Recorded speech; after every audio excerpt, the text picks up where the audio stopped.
Dr. Priyavrat Patnaik, Secretary OERC, our invited speaker, Secretary of Indian Energy Congress, Engineer S.K. Sahu, Joint Secretary, Mr. S.K. Sethi, Treasurer Engineer Khirod Mahapatra, invited guests from Collaborative Institute, Dr. Sandipan Malik, R&D Coordinator, Parampur, senior members of Indian Energy Congress, Engineer Arun Mohanty, Dr. Divakar Swami, and all the invited members of Indian Energy Congress, faculty members from various technical institutions, ladies and gentlemen. After successful completion of one webinar on the topic, Grid Resilience with Renewable Energy Systems on 5th December 2021, we are again meeting today after a gap of 2 months to listen from our invited experts on the topic, Preparedness of Electrical Vehicles by DISCOM. This preparedness is the need of the hour, considering the scarcity of natural resources and also for the conservation and protection of the sustainable materials. Before I invite our President, Dr. Prabhakar Swami, to present the introductory address, it is my privilege to have brief introduction about him. Our President, Dr. Prabhakar Swami, in an electrical engineering graduate from Regional Engineering College, Raurkela, in the year 1975, who is a born writer and who has strong affinity for Odia language and literature, which was reflected from his college days. Dr. Swami is the founder of Sarala Sahitya Sangsad in Cuttack, and presently he is continuing as its president. He served Government of Odisha under Odisha State Electricity Board for more than 35 years in various positions and retired in the rank of EIC. In addition to his own technical profession, he has made remarkable contribution in the field of education, literature and culture through writing a number of Odia books, a number of books translated into Odia from national language Hindi, and also through establishment of number of institutions in his home district. For his creative writing, he has received a number of awards in the state level and national level also. Now I request our President, Dr. Prabhakar Swami, to present the introductory address. Thank you, sir. Ready. Thank you, Dr. Padhi. Good evening to everybody. Respected Engineer Madhusudan Padhi IAS, Additional Chief Secretary to Government of Odisha, who is an efficient engineer and efficient administrator in the state. Chief guest, Professor Dr. R.P. Mohanty, a distinguished academician of the country. Guest of honor, Engineer Ashish Kumar Mohanty, Director of Operation Odisha Hydropower Corporation. The guest speakers, invited speakers, Mr. Sen Bagam, Monthiramji, CEO, Tata Power, Central Odisha Distribution Limited. Dr. R. Otla, DGM PRDC, and Dr. Priyavrata Patnaik, Director and Secretary, Odisha Electricity Regulatory Commission. Professor P.K. Padhi, Secretary General of this Indian Energy Congress. and my dear members of the Indian Energy Congress and fellow engineers, ladies and gentlemen. It is a privilege for me to speak few words on this subject, that is EV preparedness by DISCOMs, preparedness for EV by DISCOMs. Under promising global strategy for decarbonizing the transport sector, India is among few leading countries that support EV 30 or 30 campaign, which targets to have at least 30% new EV sales by 2030. As per survey by consulting firms, current annual sale of EVs in India accounts for around 1.3% of total vehicle sale and estimated to grow to staggering 30% for light, four-wheel, three-wheel, and two-wheel EVs by 2030. For sustenance of this campaign, it is vital to have the massive charging infrastructure ready at the earliest. To enable the massive charging infrastructure, different stakeholders such as electricity distribution companies, municipal corporations, urban development authorities, and charge point solutions providers, operators, regulatory authorities in state government, transport department, and central government agencies have very much vital coordinated role which will ensure such setup. To ensure the successful implementation of sustenance of this campaign, working committees and monitoring groups at each level should work. Although central government has already defined various policies and standards for EVs starting from manufacturing, charging, safety, etc., a lot more is to be done till its maturity. So standards shall ensure compatibility of EV manufacturing and EV charging stations. As EV need good amount of power to operate, generally conductive or plug-in wire charging, and that solar charging EVs are available now.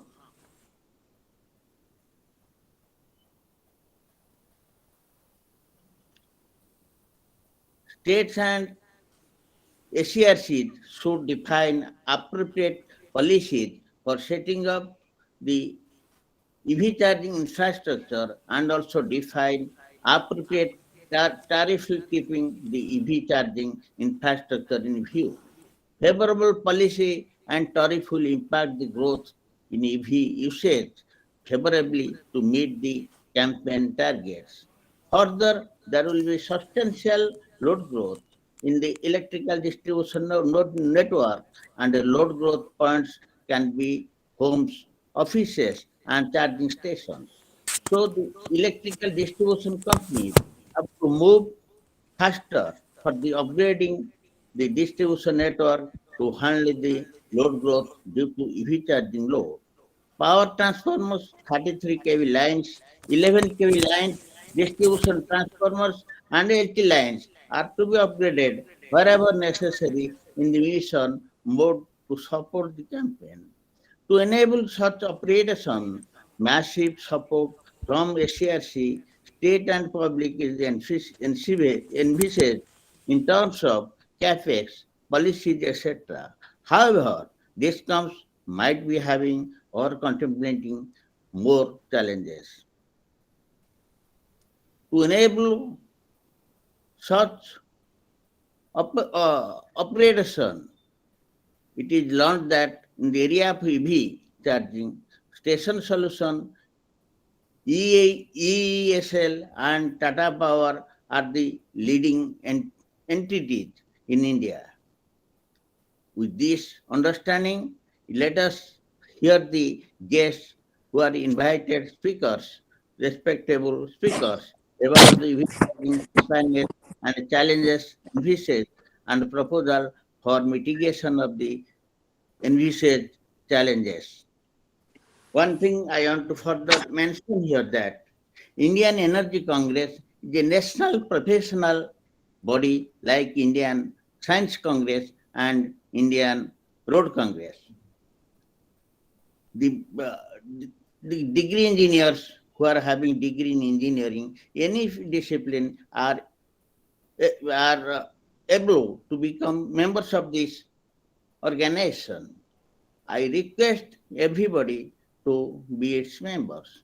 Now, I will request our engineer Madhusudan Padhi IAS inaugurate this webinar and also request Professor P.K. Padhi to conduct the meeting till its end. Thank you all. Thank you all. Thank you very much, sir, for presenting the introductory address.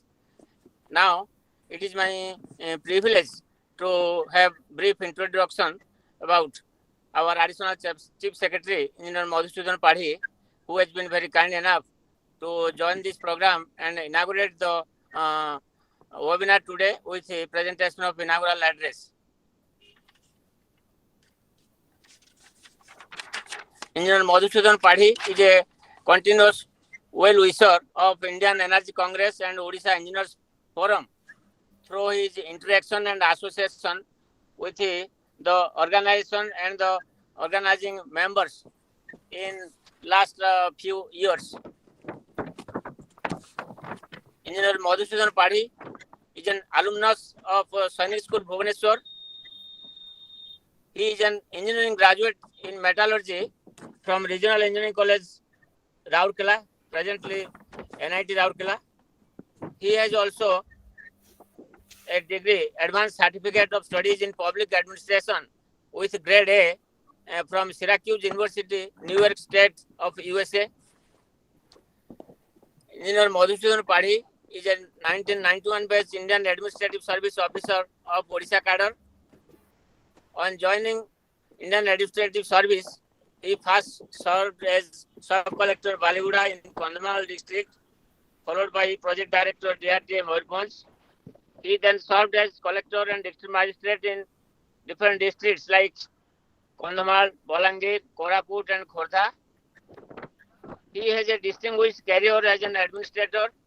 In the Government of Odisha, he has worked in a number of departments like Principal Secretary Rural Development, Commissioner Comp Secretary in Information and Public Relations Department, Information Technology, Food Supply and Consumer Welfare Department, and also Higher Education Department. He was Chairman of Odisha Civil Supplies Corporation and Special Administrator of Kandhamal. Earlier, he served as RDC of Northern Division, Director Elementary Education, and State Project Director OPEPA, Director Tourism and Managing Director OTDC, Managing Director of Konark TV Limited, and also Chief Executive Orida. He also served as Principal Secretary to Honorable Governor of Odisha, and presently he is in the Department of Odia Language Culture Department, Government of Odisha.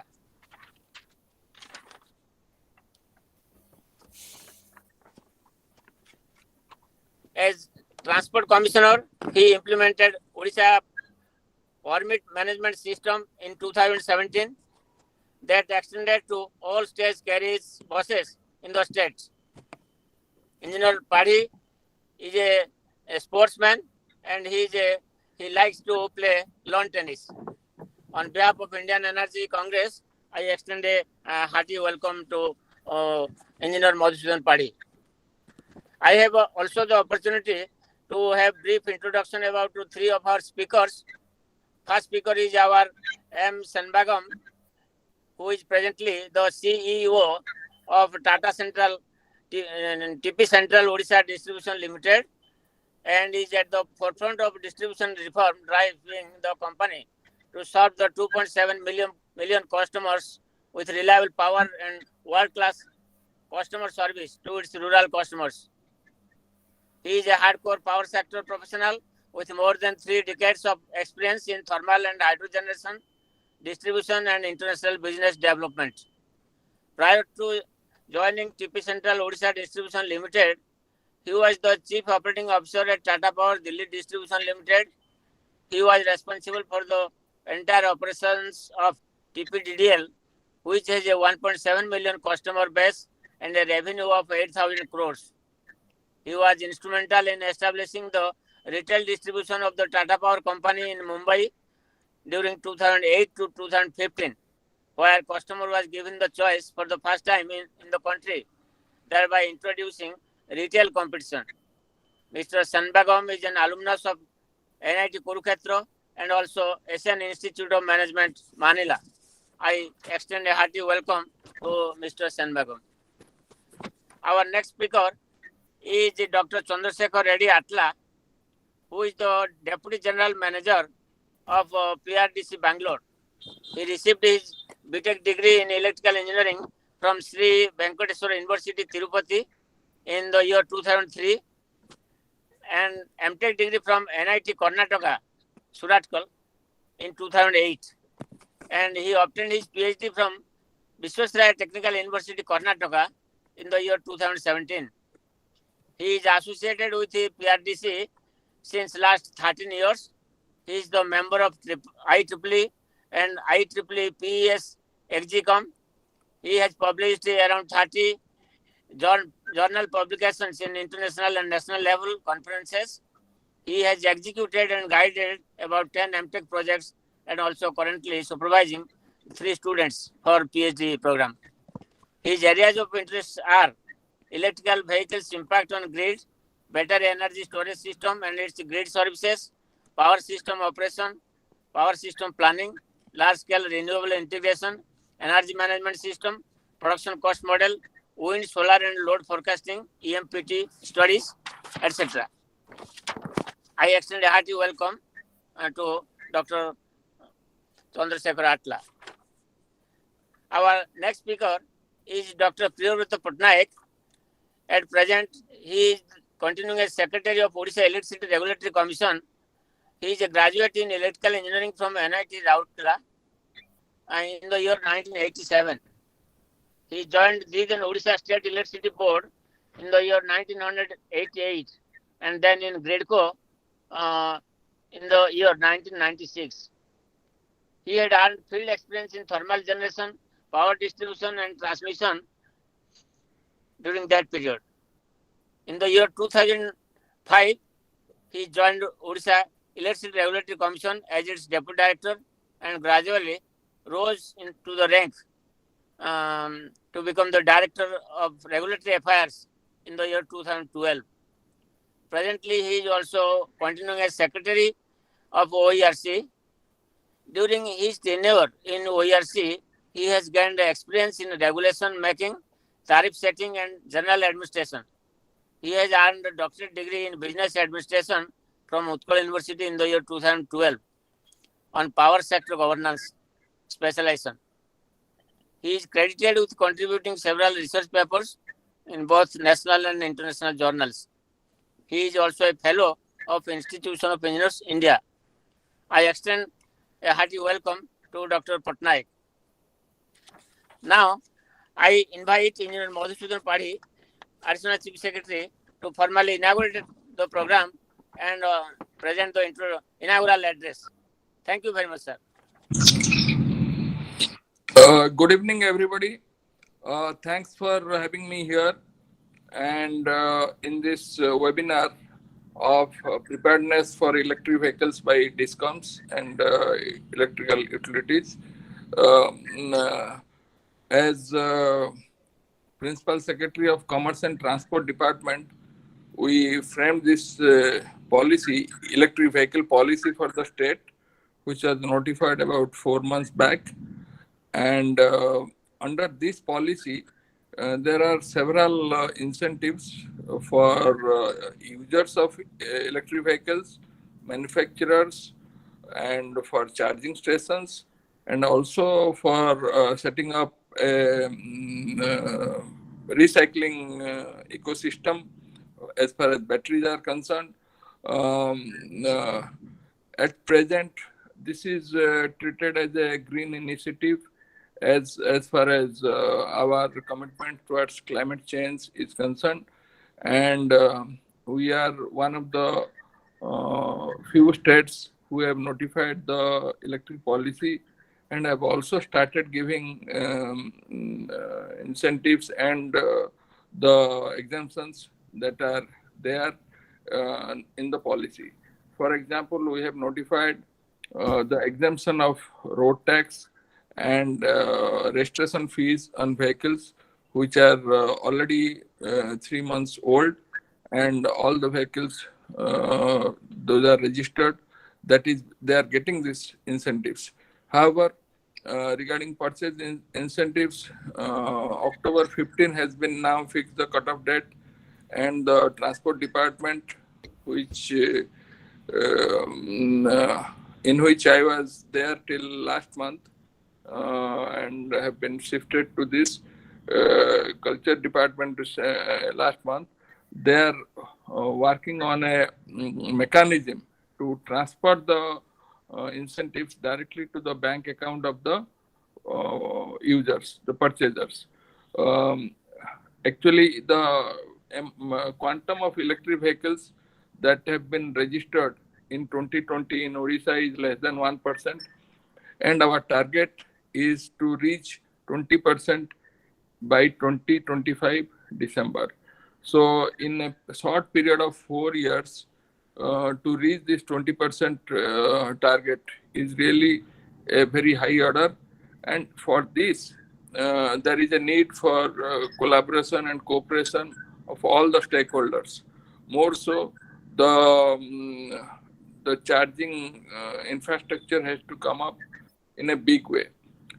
Today, most of the vehicles, especially four-wheelers, they have a range of about 200 kilometers, and which normal petrol or diesel based vehicles, there is no range as such, because every 5 kilometers there is a petrol pump. If there is any vehicle runs out of petrol, it can fill up and go on and on. That is the true, that is the fact, reality as far as the whole country is concerned.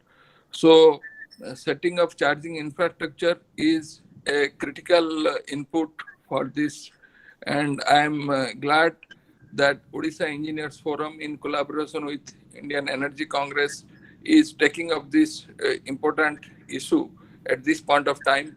And I would have liked that the nodal officer for the state, as far as Odisha is concerned, is EIC Electricity, who in the energy department could have been also invited for this. Maybe he was invited, I do not know. But then he is the right person to coordinate as far as charging stations are concerned. So the participation of Mr. Sanmagam as the erstwhile Sesu's now taken over by Tata's head is most welcome. And we had met few months back regarding putting up charging stations by Tata Power, and Tata Power is quite aggressive, and so, as is Tata Motors. They have brought in 3 vehicles, four-wheelers, as far as electric vehicle are concerned, and Tata Power is to supplement them as far as charging stations are concerned. So this is a chicken and egg story. So unless the vehicles are there, the charging stations do not get the numbers to break even, and unless the charging stations are there, the vehicles sale is also not going to pick up. However, we need to go side by side and improve both the things, especially I feel presence of charging stations and is very, very critical. Unless we have the charging stations, as per the state policy is concerned, there was initially incentive proposed for the public charging points, but subsequently that has not come through. But I believe there is a move to reintroduce that. But as far as private charging stations are concerned, for the first 20,000 charging points, there is an incentive of 5,000 rupees, and Energy Department will bring out the requisite notification as far as the private charging stations are concerned. All in all, and also there is also a mandate for OERC to have a differential rate for the electric vehicle charging, like they have for other sectors like agriculture or domestic users consuming less than certain amount of units of electricity. So this is an mandate. I hope the OERC will also rise up to the occasion and help this EV policy take wings in the state. Once again, I would thank my senior in college, Engineer Prabhakar Swami, who was the chief engineer electricity when he retired from the state government, and also Dr. P.K. Padhi, who has been after me to attend this event, even though I am in no way connected with this EV policy anymore because of my change of assignment. But then, since he insisted, and also insisted by my senior engineer Prabhakar Swami sir, so I have joined this, and I'm really glad that this is being organized to take up note, and also you can give your recommendation to the state government to based on the discussions for taking the policy forward so that it is implemented. Government of India is very active as far as PA is concerned. They are giving incentives mostly for the manufacturers of vehicles in under FAME 2, and the incentive is quite substantial. State government is also giving incentives, but that incentive is not as much as central government. But then, after a while, all this can also be looked into. Mid-way correction can also be made so that our objective as far as achievement of electric vehicle in the mix is concerned, it will be able to achieve. So with this, I thank you once again and wish all the participants grand success as far as webinar is concerned. Thank you. Jai Hind.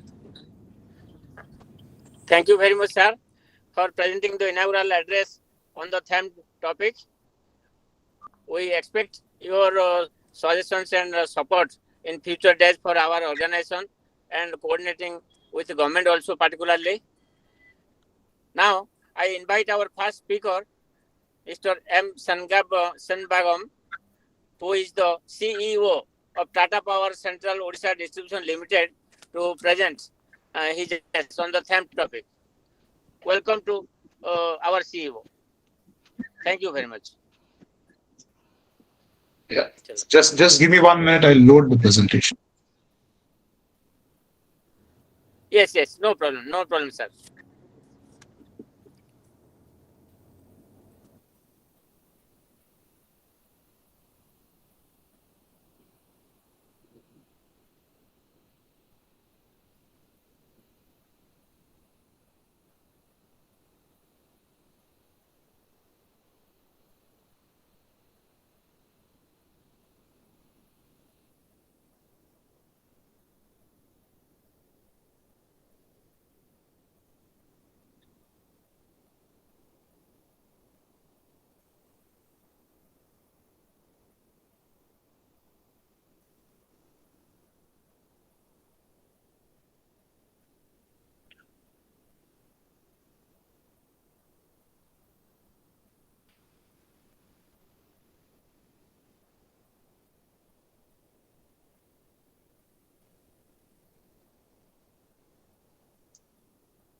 Just a minute. I'm having.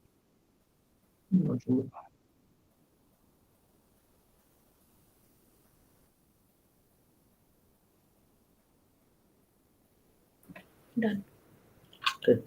ଜଣ ଅଛନ୍ତି ଦେଖିଲେ Let's see. Time.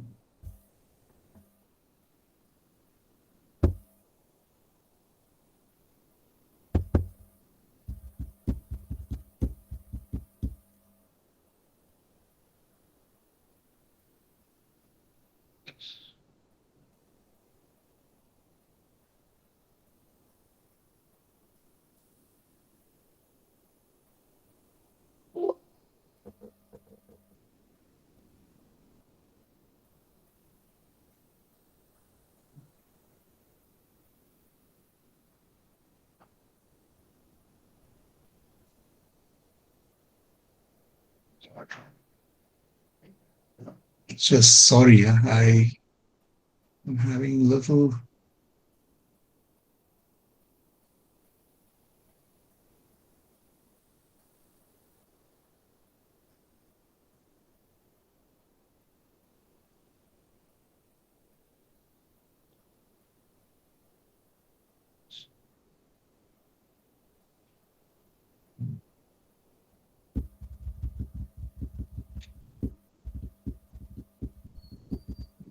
The next speaker can be brought inside, if you don't mind. Pardon? Next speaker can be. Okay, yeah, if you can get the next speaker, I will just try to see. Yeah, if you can go on with the next speaker, please. Okay, thank you, sir. Please take your time to, make the things properly. So now I welcome Dr. Chandrasekhar Atla, BGM Power System Solutions, PRDC Bangalore. Thank you, sir, for the invitation. I hope my voice is clear. So please confirm me once the presentation is visible to everybody.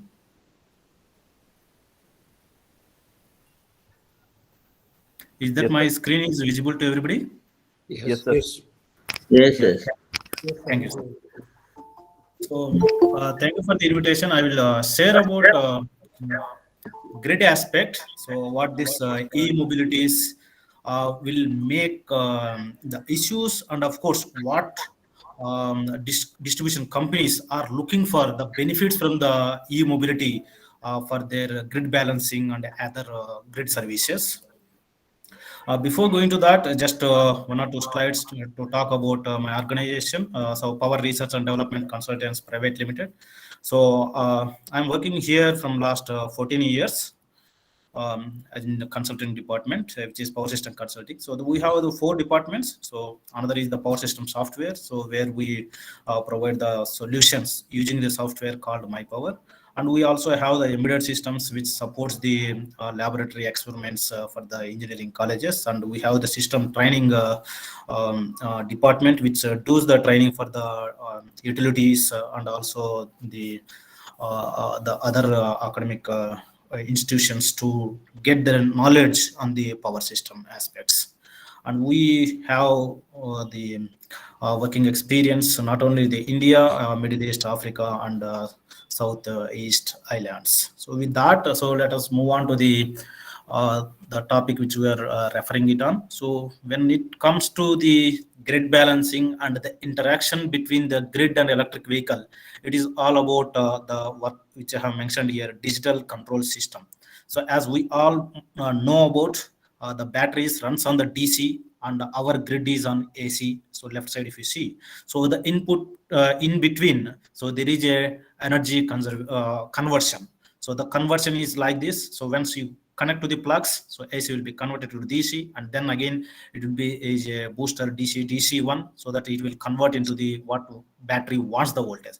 Here the point, our focus is not on the power electronics. The focus is how we are going to control the conversion process through the digital signals or the logics, through which how we control the battery, either the charging or the discharging as per our requirement. Here our means the distribution companies. So with reference to distribution companies perspective, how best we can utilize or control the electric vehicles so that we can extract the maximum benefits from the electric vehicles. So as we know, as we use much and more batteries for other purposes than that mileage and regular one, so there is a life of the battery also comes. So automatically when you get the benefit, so some of the benefits will be passed to the customer, so the customer can provide his battery for the grid support. So I will look into this presentation in the 15 minutes, so what it provides the services for the grid. So as we know on how the power system is operating, say maybe 20 years back, we have our demand, and that is inflexible, because at any point of time customers won't inform to distribution companies when they are switching on, switching off, except very big industries. So we have the generations, basically thermal, there is no much control. So wherever the hydro is there, we'll get a good amount of flexible. So even though thermal has a little flexible, but hydro has more. So but generations, there is a flexible. So the people used to manage the inflexibility in the demand with the flexible in generation. Now the addition of the renewables, we do not have any choice, because one is the pollution, another is the resource availability of the coal is limited. So we want the renewable energy sources in the system. So once the renewables comes into picture, it's added the inflexibility. Once the renewables comes as the inflexibility, we look for the who are the additional flexible things which comes and help the system operator. If the discount perspective, if you think about how to optimize the power purchase agreements, but need to bring the flexibility. So the one point of time is okay, pumped storage, but how many pumped storage? Even we have the limited hydro. So pumped storage, again, it is river based, non-river based. There are all the technologies available. So in this topic, we are talking about, can we use the electric vehicles as a flexible sources? If it is so, what are the ways, and then what are the benefits? And as we know about, correctly as mentioned about the keynote speaker about the charging and the charging station, chicken and egg, then we don't know which is chicken and which is egg. So the problem is, if we look into the charging stations, so the electric vehicles has to get continue power supply. And if I try to optimize, okay, let me put my wind or solar at least at the highway side charging stations, they're also providing a power, continue power is very critical for the while doing the charging on that. So that's where the battery will come into picture. In case if it is no grid also, so you're having a solar and then battery, the combination will serve the purpose. Of course, it cannot be on the city areas because you don't find the area. So at least on the highway shore areas. So this has the good combination to provide the batteries. And if you have, in addition to that, grid connection also, then this is the combination. Solar, battery, and the grid do the charging. So that there is a lot of advantages. One is peak load time. You need to think about what the grid charges, how it will be there, and you can provide it because you are storing the battery energy. Right. So other way is, if the grid wants it and there is no charging demand, you can use this battery energy, give back to the grid and get that service charge. So that is the one way of solution. In future, it surely will come onto picture. The other benefits what the distribution companies can think about is like swapping business, which is very much is going to pick up in India, because that is the society how we are running on. It is like Indian gas. The owner will is not the owner of the gas cylinder, but is the owner of the gas. Similarly here, battery will be owned by somebody else, and he will only pay for the charging. So as we know, electric vehicle, 1/3 of cost comes from the battery. And that 1/3 of the cost will be taken care by somebody. And if he charges only for the energy inside of that, then the cost of electric vehicle will come down. So that gives the improvement in the sales also. And another advantage when it comes to the company perspective, who maintains the swapping business. So for them, they want to charge all the batteries, say maybe in the night times. So where the tariff is very low. If you even look into the commercial tariff, which comes on the off-peak hours, so then he will give the peak time. These batteries he can use for the vehicles which comes for the charging, and also you can give the swapping purpose. Just customers comes and takes the bus. So these are the very huge applications are there. Which, let us take the distribution company in the Orissa wants maybe 100 megawatts sudden support during the peak hours to meet on. So there is a swapping centers. There are huge swapping centers in the city. Then they will provide and support immediately that 100. So you don't need to think about the prices of the market, availability, non-availability. So accordingly, they will get a compensation. So that's the where the big storages in the swapping or the battery stations will help a lot for the grid operators. These are the two applications where the large amount of power will help the distribution companies to maintain the grid stable, and accordingly, of course, optimizing the costs. In addition to these two, a little complicated one, in case if the discoms wants the further optimization and services from the individual customer responses. So there the various technologies and options already it's available. Some of the Western countries, some other Western countries are doing on pilot basis. For us, it is advantageous as the Indian citizens. At least they are very much familiar with the software, apps, all those things. So they can enter into, of course, through the what do you call it as the service providers, because the distribution company cannot look into 10 lakhs or 20 lakhs vehicles in the city. So that means they may require the service providers, where distribution companies connects with the service providers. That service providers will connect with the particular area or the feeders. And if you see this graph, how the charging strategies will help in the distribution companies, why this is required is the one like this. Assume that for the in Orissa state by 2030, maybe 1000 megawatt peak. During the peak time also, if you don't control them, everybody goes to the office and come and connect it evening 5 o'clock or 6 o'clock. So if that is the case, and see that if the 1000 megawatt comes onto the grid, so if the distribution company want to provide the supply for that, then they has to invest on 1000 megawatt infrastructure, which meets that infrastructure, including the transmission, distribution, and also the distribution transformer, everything. So tariff is approximately will increases. Instead of that one, so go for the controlled charging stations. So where it tells about the, yes, these are the different hours. So one day ahead or a week ahead, these are the prices will be displayed, and the charging and discharging will be taken place through the software applications.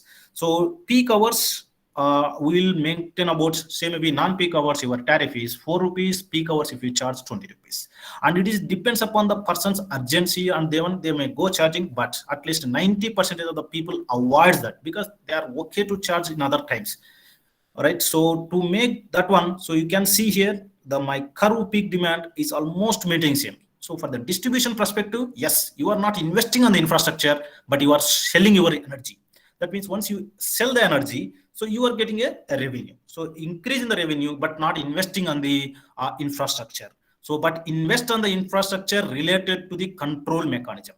Of course, maybe 5% of total your infrastructure investment still is required, because you need very good SCADA, you need very service providers, and also the software solutions. That may be 5 to 10% anyhow you have to invest. But in your, however, 80% savings in the infrastructure will help a lot of revenue, and they will get a good amount of revenue back. So this is how the control charging helps the distribution companies. So that is one type of service. So we have the other services. Why we have to think about other services is, yes, we are operating system is very complex. In the future, it will be further complex, because we are taking out the concept of base load units from our system. That means there is no new coal-based units.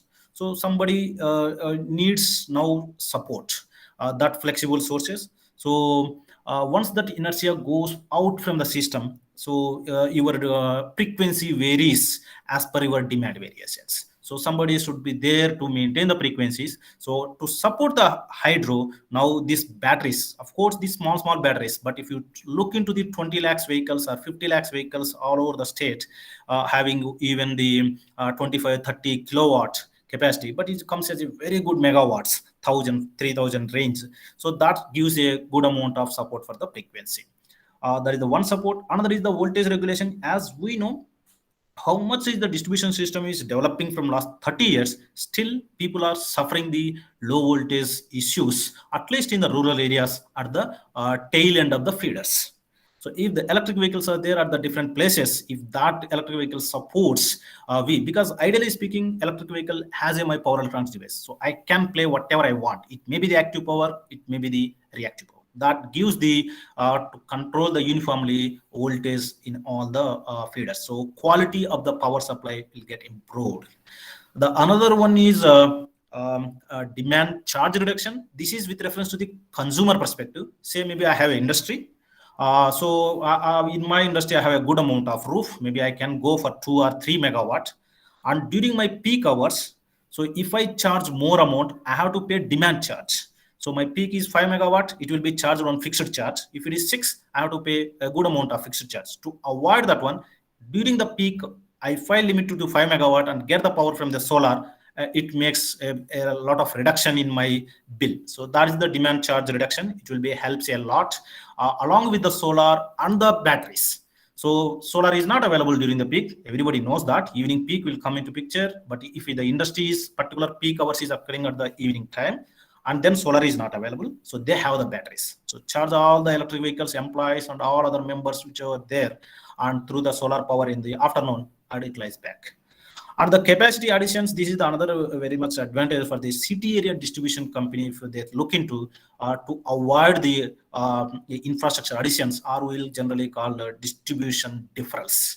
So good amount of electric vehicles are there in the feeder. It will take care about some of the loads in the feeder. So you no need to put good investment on the infrastructure addition, which is little difficult in the case of cities. So these are the different applications where it will improve. This is already we discussed about power quality. The another one is distributed energy resources. So with reference to this, as it mentioned, at the grid level, we are doing some good amount of exercise to balance the renewables. But now let us come to the distribution energy, which comes a rooftop solar, same example. It is difficult for the distribution companies to handle it. Instead of distribution companies to invest and put the distributed battery energy storages. So there is an extra investment. So instead of that one, let us use the cumulative batteries from the electric vehicles, either from the, as I discussed, from the charging stations or directly from the electric vehicles. So balance it out, the variations coming from the solar, because solar is, there is a natural phenomena, variations will come. So we balance it out at the downstream itself. So you don't need to buy the balancing power ground from the thermal station or hydro station. You can do it here itself, so that at least your losses will come down. Everything will comes down, because you are providing support at the downstream itself, not transferring the power from the source to here. Of course, this power cost is little high because we are charging and discharging. We have to count the charging, discharging losses, and also the battery cost. However, it is only economical during specific hours and specific instance, not on the continuous basis. That's the point which we need to. So these are the various applications what the distribution companies has to look into to maximize the revenues in the future as a smart way. And if I look into, okay, so let us handle it. Even though I do all this exercise, there is a problem of issues. So what will be the issues? The first and foremost, loading. The point is, I wanted to give the charging for all the vehicles. As you know, about lakhs of the electric vehicles comes into the city, means all the infrastructure will get overloaded, because the electric vehicles are connecting at the very downstream. It may be the feeder starting, or maybe the end of the feeder. And if more electric vehicle comes at the end of the feeder, it is always challenging for the distribution companies. And the next is the big issue will come into the voltage, because in the three phases, generally loads will be distributed to the three phases, and within the 5% unbalance, they will manage it. But electric vehicles comes into one particular phase, another phase, there is no much electric vehicles, then the voltage violation will come. It will go beyond the regulator limits. So then that will be a big issue. So that's where the distribution companies and on the some states thinking about any electric vehicles get registration. It has to get approval from the distribution company, or at least that information has to pass to the distribution company, so that they will better plan how the electric vehicle is coming, so with the charging, how it will impact their network, what is their readiness. And the location, it is very challenging. A distribution company has to do a detailed study where the charging location is coming into picture. The one is the infrastructure and those things, but the infrastructure of the distribution network has to be very carefully analyzed. If it is coming near to the substation, of course, you no need of a detailed of something study or something. But if the charging station is coming at the middle or at the end of the feeder, you have a challenge. If you don't estimate and do, it will be a big burden later after giving approval. So that it will be basically simple logic is you have to optimize your infrastructure. So then you have to think about, of course, you cannot look into only that perspective, because location of the charging station depends upon the demand, where the electric vehicles is there, highway is there, or maybe main road is there, or the charging. So you have to see all the places and try to optimize the infrastructure investment for electric vehicles. Otherwise, is not only the infrastructure, and it will face a lot of issues related to the power quality, related to the losses, related to the voltage issues. Because the charging station has generally 5 to 10 chargers or more, so it's a good amount of load. So the next unbalance, already I have mentioned it about. So losses, of course, when the current increases, losses also will increase, but we have to see about minimizing the loss. So to talk about power quality, yes, this is going to be very big issue in the future. It is like always is an indirect effect. Due to the power quality, what happens? It may affect the particular equipment, or it may affect all other equipments which are connected to your distribution system if you don't identify. Say maybe power charging station is coming to the industrial area, one particular area where consumers, residential is there, commercial is there, and also industrial consumers are there. It is generally it happens in the city areas because we don't segregate too much of that. So in that situation, what happens? Because it's already industries are there, there's generating a good amount of harmonics. And other than it is already impacting the system, and the charging stations has come, say maybe 1 or 2, and then these charging stations also generates a good amount. So somebody can say, yeah, even though it is the harmonics, those are within the limits. Yes, those are within the limits as per the IEC standard, IEEE standards. So what happens? The current harmonics generated by these industries or maybe charging stations has to be within the limits. But everybody are within the limits, but number of consumers connected are more. So automatically voltage harmonics at the grid side will be very high. So if it is not controlled, yes, all the connected equipment's performance is not up to the point. That is not only that, your transformer failures will be very frequent because of the DC current component in the power quality aspects. Okay, and the power cables gets frequent fails, and misoperation of the relays, zero sequence currents will get affected, and capacitors switching on switching off because of the transients will be high, and its life will be threatened. So there is a possibility the 20 years transformer will come only just 5 years if it is not addressed power quality issues. It is not specific to electric vehicles, anywhere where the power electronics or maybe very arc furnace like that issues, but here the electric charging stations increases, this will go. So this is specific to design criteria. So people has to design. You do optimize on the charging, discharging through the control method, what we just discussed. That will be always fine to avoid this component overload. But power quality aspects, this is something related to the what the specifications of that converters, whether they are the standards up to the level of international. Is otherwise if they go for just the local and there is no verifier things, there is a problem. Even if it is a international, more number of consumers in the same substation will create. So for that you require to design your filters. It's not like there is no solutions like that, but it's the only thing is identify and prepare for that. That is the which I just wanted to show. In the next 2-3 minutes I will just run through a case study which we have done for the Delhi distribution study. 2-3 years back, a detailed study we have taken up to analyze some of the feeders and see about what are the issues, and because we know about it is a simultaneous impact. Your load is simultaneously changes, your solar generation simultaneously varies, and your charging and discharging, people will charge at the different places. This is what we developed, that particular 3 feeders we did analyze through the my power distribution, and with the modeling also a little detail is required because it's a 3-phase modeling.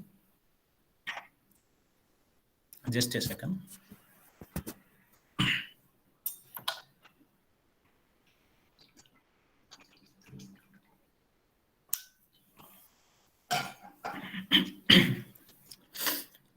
Sorry for that. The studies we did, normal load flow, that means one instant, and dynamic, because it is not instant, it is a simultaneous flow over 24 hours, and harmonic studies. And major important one in this study is a travel pattern, where the people are charging the electric vehicles, what type of vehicles they use, and how much it consumes, and what charging strategy they follows. And you can see on the right hand side what are the locations: home, office, public, mall, private dedicated chargers, battery swapping, and then how many electric vehicles will come. And this is the one as per the Niti Aayog, the time what they publish on numbers. So by 2030, the new sales, these are not the by the time how many vehicles is there, it is not that how many new vehicles comes. So 40% of the two-wheelers whoever purchase the new vehicles, 40% is electric vehicles in that sense. So we have taken these numbers and we extrapolated to the Delhi and the distribution company. And this is the solar profiles we have used because solar power varies. And this is the travel pattern we have generated at the different times, looking into these 4 locations: home, office, mall, and public chargers. And here the different times where and you don't have any control. So you just told, okay, this is my tariff, and people start charging. And these are the electric vehicle types, and this is the battery capacities. And if this is the situation, and how the charging load will come onto the grid, we have done the simulation. So basically at the evening time, it is coming more, as is the known thing. And if we add the solar, the net value, because solar generation helps a lot, and your net demand will be seen by the substation perspective is low on that. So anything comes on the middle of that one is always advantage for the distribution system if that particular substation has good amount of solar generation. This is charging station. So you can see it's a step response. Suddenly 2-3 vehicles comes and it draws a lot of amount of current. And then we applied the time of day tariff. That means the distribution companies frames the rule telling about from morning this time to this time my peak. And then low tariff is allowed during the solar hours. So morning 7 o'clock to up to 3 o'clock, 4 o'clock. So most of the electric vehicles now started coming on the morning times, even at the malls, places, and home charging everywhere. And it is assumed that they have the smart charging. So they will just program it. If the tariff comes this way range, you charge it. Otherwise, you keep quiet. Because if the electric vehicle is connected to the plug, it automatically does that. You can see without TOD, it is a burden for the degree system, but with the TOD, it is not a burden if you have a solar. If you don't have the solar, still you want to control, you have to give different price signals. So that this is the simple way to handle the smart charging. And with that smart charging, there is not much impact on the grid perspective because almost all the loads comes into the afternoon times. So that's the where the simulations helps to take the decision what exactly that particular feeder they has to plan on the infrastructure side or the other smart things. So the concluding side is that the distribution company at the by 2030, if you look into see around 1500 million units. Their total energy will be around 11,000 million units. Out of that, 1500 million units comes from the electric vehicles. That means around 13.8 megawatt. And that correspond to 361 megawatt increase on the peak demand in the grid. So if you don't have any control, you need to invest on 12.3. So you have to invest on the cost 12.3, but your revenue increase is 30.8 because of the energy sales. But it is not actually the economical. So if you use the control techniques, as we have mentioned, smart charging and smart discharging, both put together, then this 12.3, 361 megawatt hardly comes around 50, 60 megawatt, so that the infrastructure cost will come down and your revenue will be increased. So this is the how the analysis and the great impacts and the benefits one distribution companies can look into and see that their business case, how it is going to help, that will help for the decision making. So with that, I will conclude my presentation. Thank you all.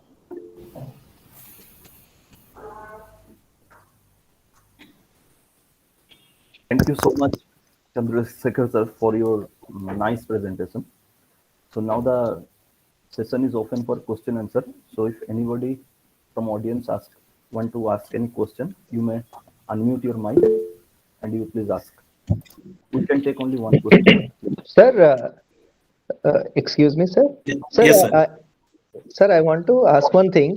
Sir, the voltage fluctuation problem can be sorted out by using DVRs, dynamic voltage restorers. Is it possible to use Yes. the dynamic voltage restorers on the DC bus so that we can check the voltage fluctuations? And if possible, we can have HPFC also, hybrid power flow controllers. Yeah, that's And the the- sufficient. So these are the things. Even after that, if you are facing, so you have the option to control from the electric vehicles because you are not anything investing. You are just Right. using as a service. Right. Thank you. Okay, Yeah, thank you. thank you so much.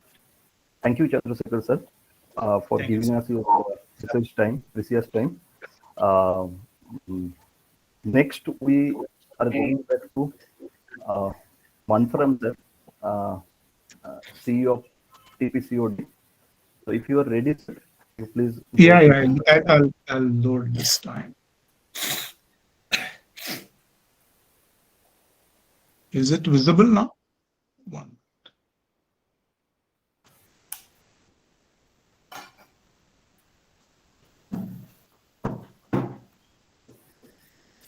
Yes, sir.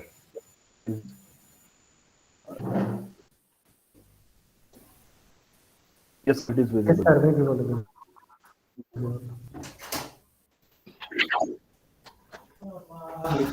A very good evening to everyone. Respected Additional Chief Secretary, Sri Madhusudan Padhi, eminent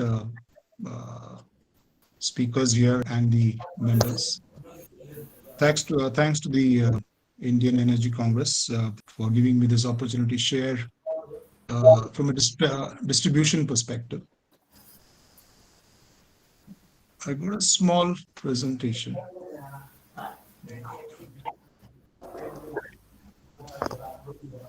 Just to give you a brief on Tata Power for the audience who are new.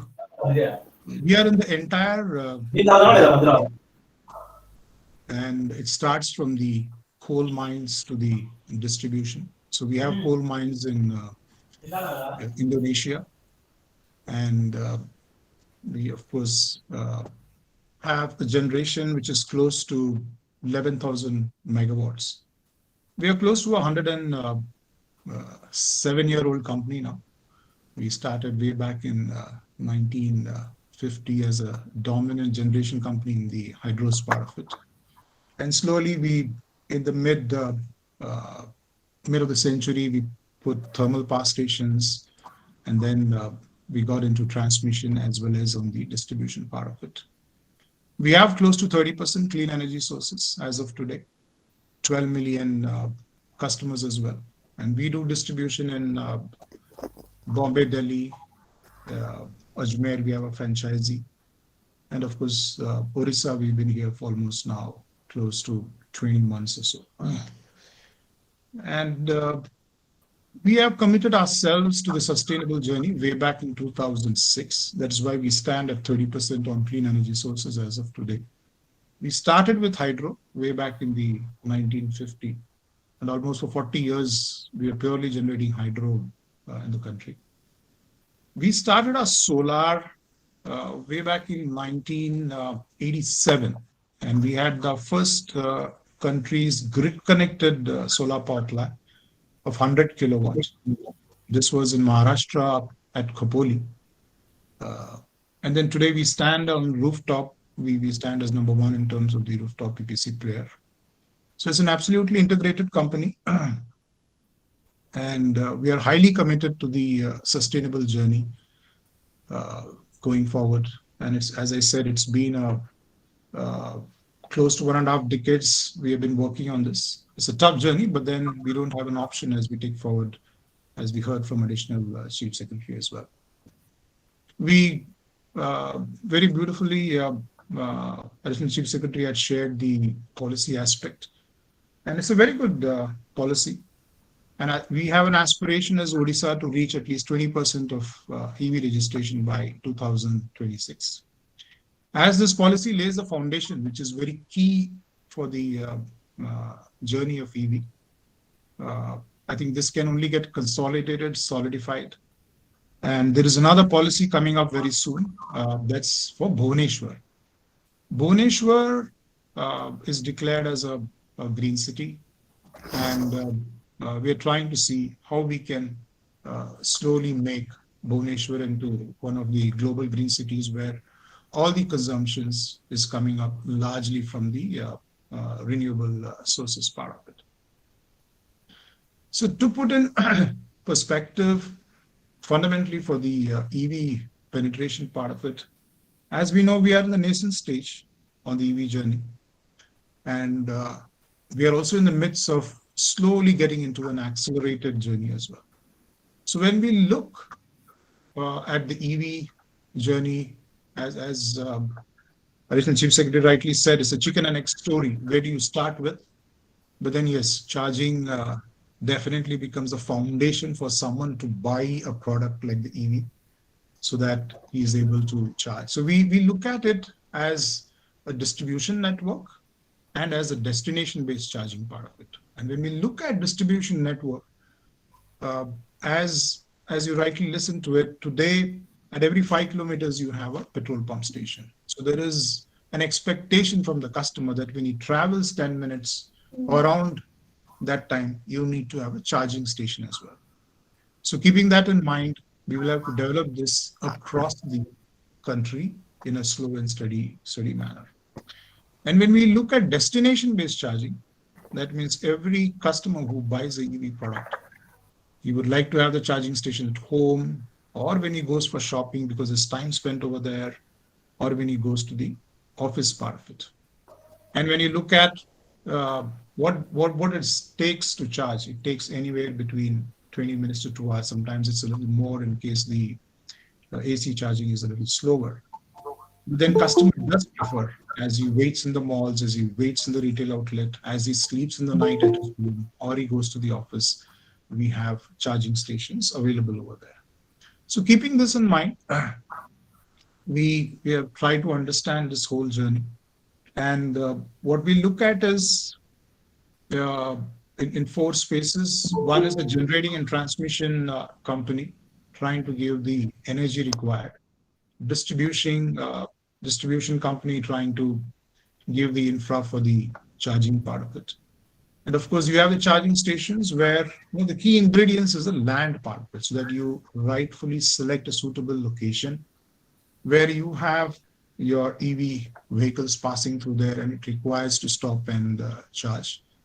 And then, of course, as you do that, you require an app so that it's very convenient for the customer to go about carrying out that entire process. I will share every piece of this as we take forward.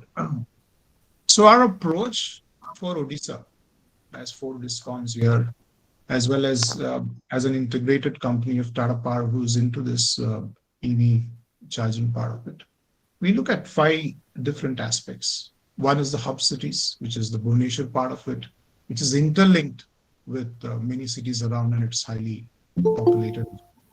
We look at pair cities so that one travels pretty often between Bhubaneswar and Cuttack or Bhubaneswar and Konark or Puri.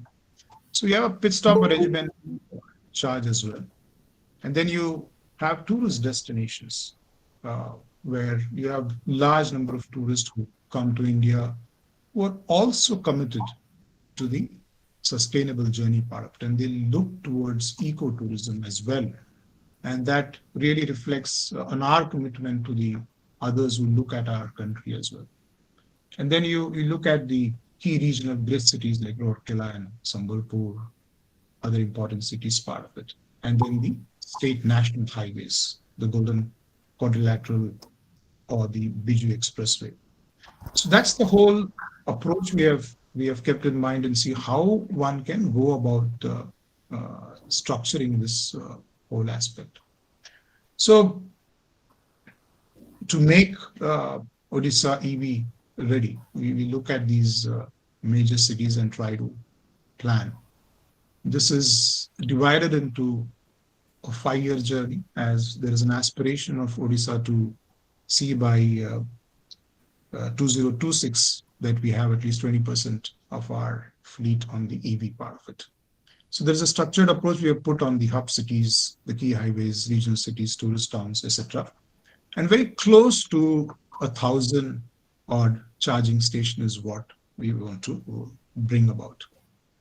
And the approach going forward will be right from the highways, that's Bhubaneswar to Visakhapatnam part of it, Bhubaneswar to Kolkata part of it, Bhubaneswar to Puri and Konark and Satpara part of it, taking forward to the Biju Expressway part of it, and the Cuttack Sambalpur part of it, and the Cuttack Paradeep and Sambalpur Rampur Ranchi Balasur is what we are looking at.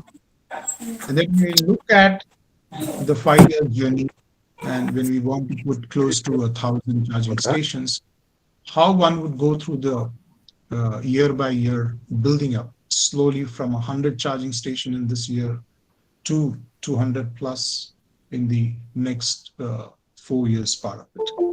So that's an approach where we try to build across the different categories which I was sharing with you. And of course, we have also spent some time, how do we go about in Bhubaneswar as well as Cuttack?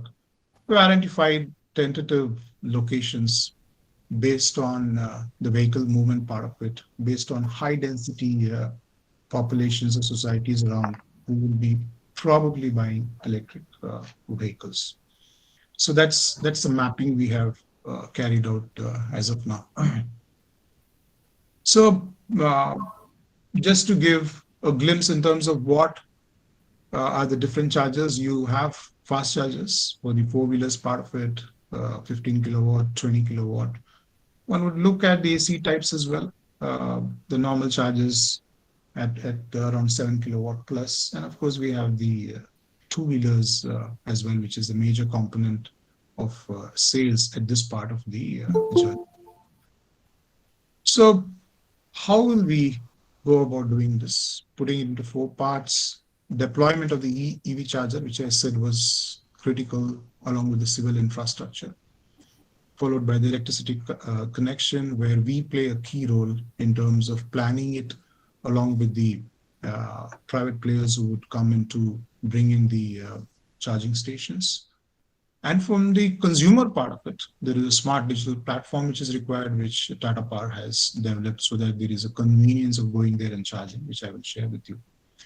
And of course, we tie up with various OEMs to see that the operation and maintenance of the EV vehicles also done systematically. So from a consumer perspective, when we look at it, what type of an app he requires, it's important to see that the EV charging services is taken care in terms of trying to first locate where is the EV charging station. So he doesn't have to break his head, get into the app, just push a button, he gets the EV charging stations, goes there, connects it, start charging, and of course the critical part is how do I pay for it. So the app takes care of everything from that perspective. It's a integrated cloud-based app. There is type flexibility on that. It's scalable.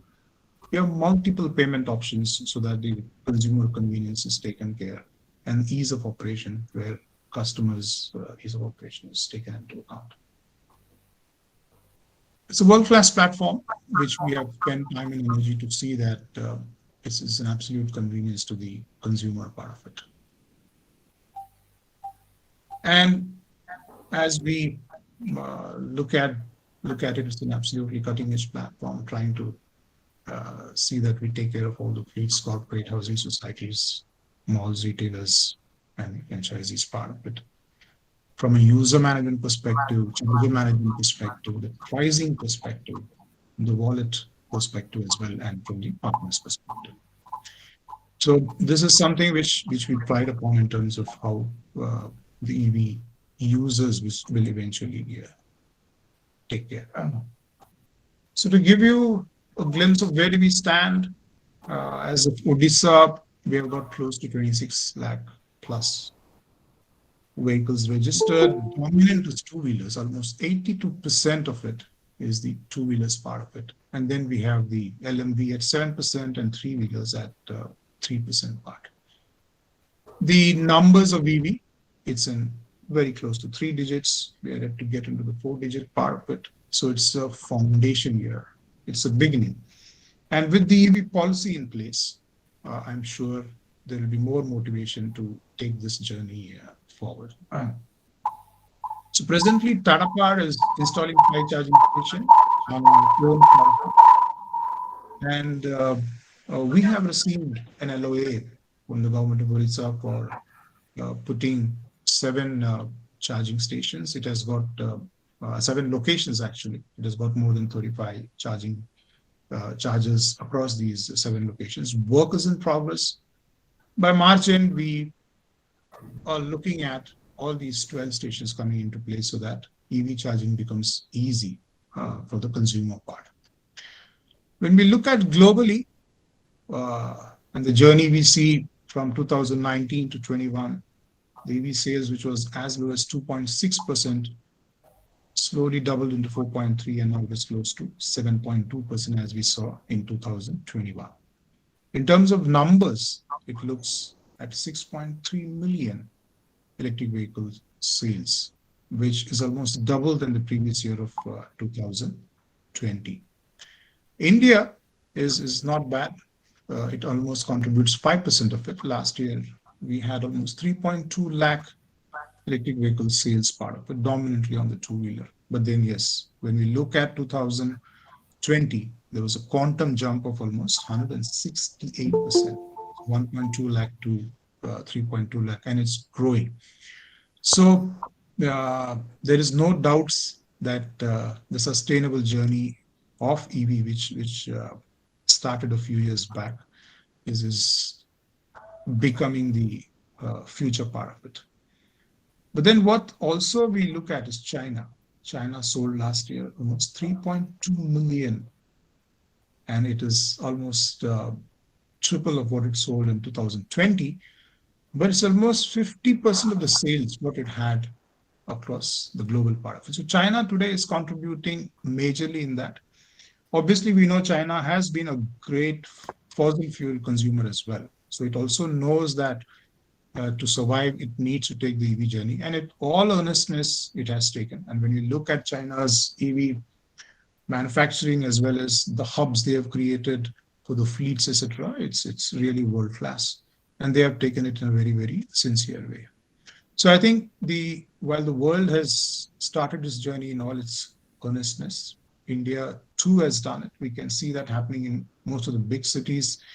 Delhi is highly committed to it. And while we are also in Delhi, and we have been collaborating with various OEMs to see that EV charging station comes across. Delhi also has come out with fleet of EV buses. So is many other cities who are trying to do, including Maharashtra. And we as Tata Power are collaborating with many of others to see that this EV journey is a solid foundation laid upon. So as Tata Power, we are highly committed. As a distribution company, we look forward to this journey because it also enhances our sales in a way. Because when we look at the solar journey and rooftop solar journey, it sees that our sales dips as consumers become prosumers and they start generating electricity and consuming.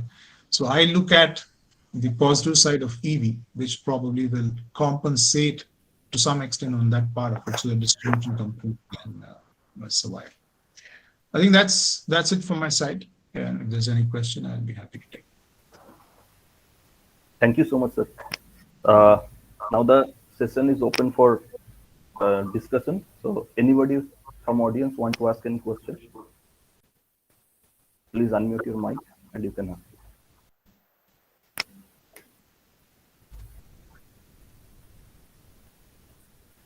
Sir, may I ask?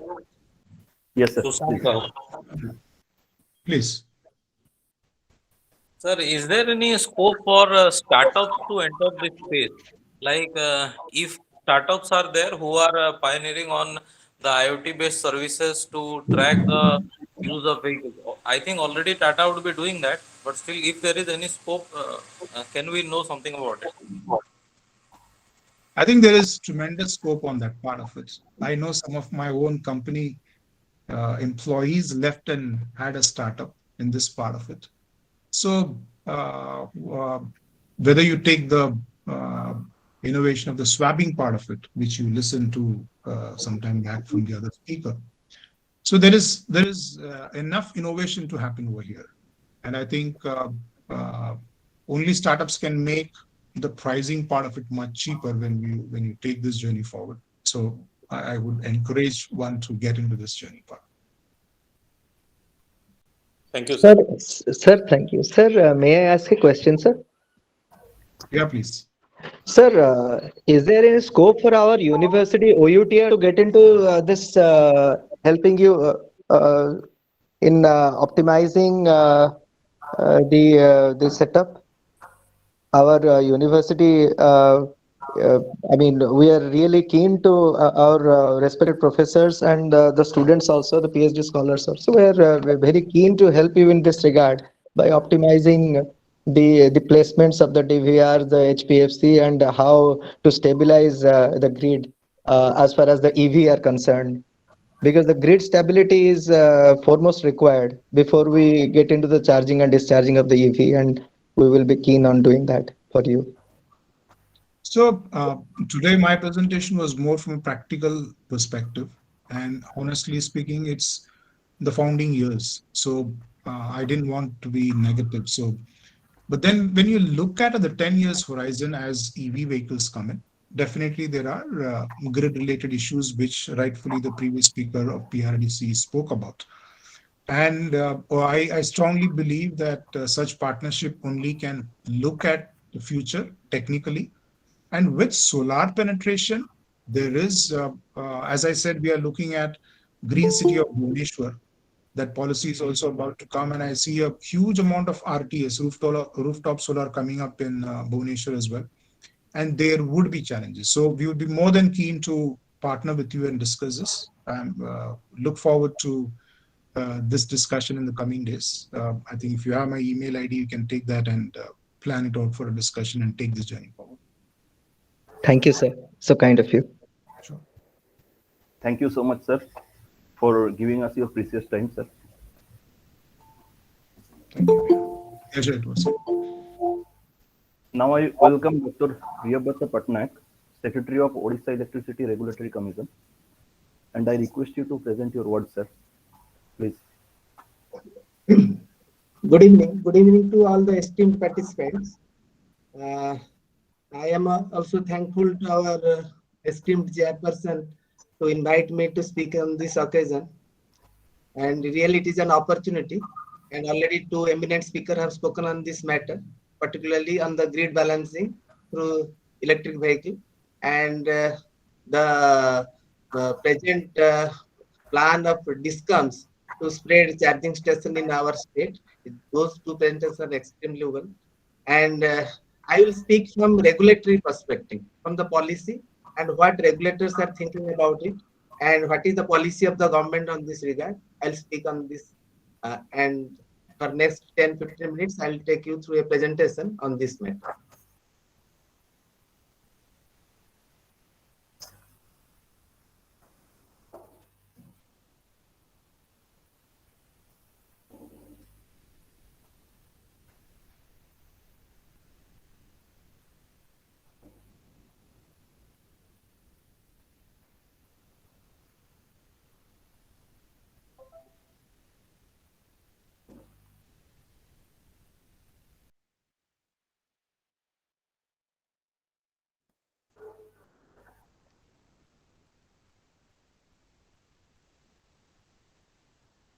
Is it visible? Is it visible? Visible, sir. Yes, sir. Visible. Yes, Yes, sir. Screen is visible. Yes, it's visible. it is visible.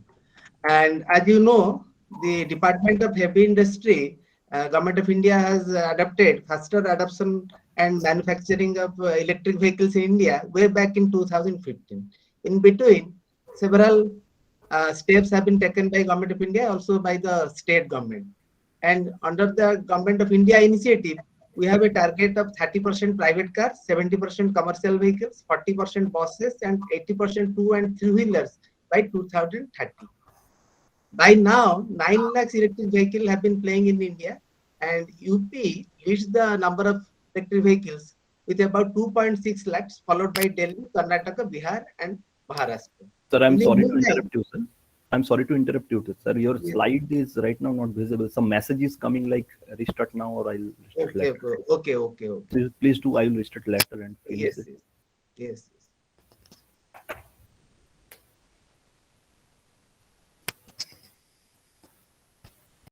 Is it coming? Is it coming? Just a minute, sir.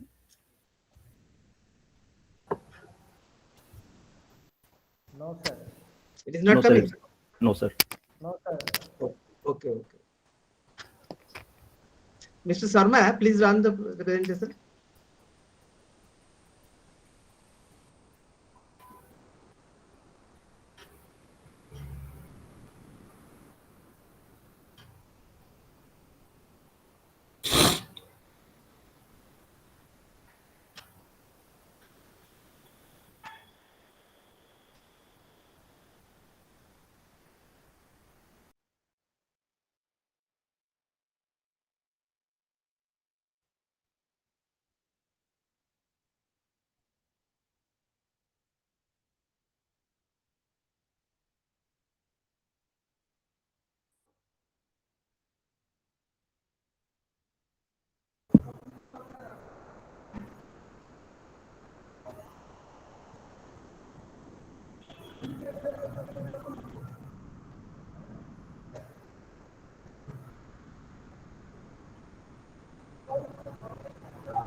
Dr. Padhi, Dr. P.K. Padhi.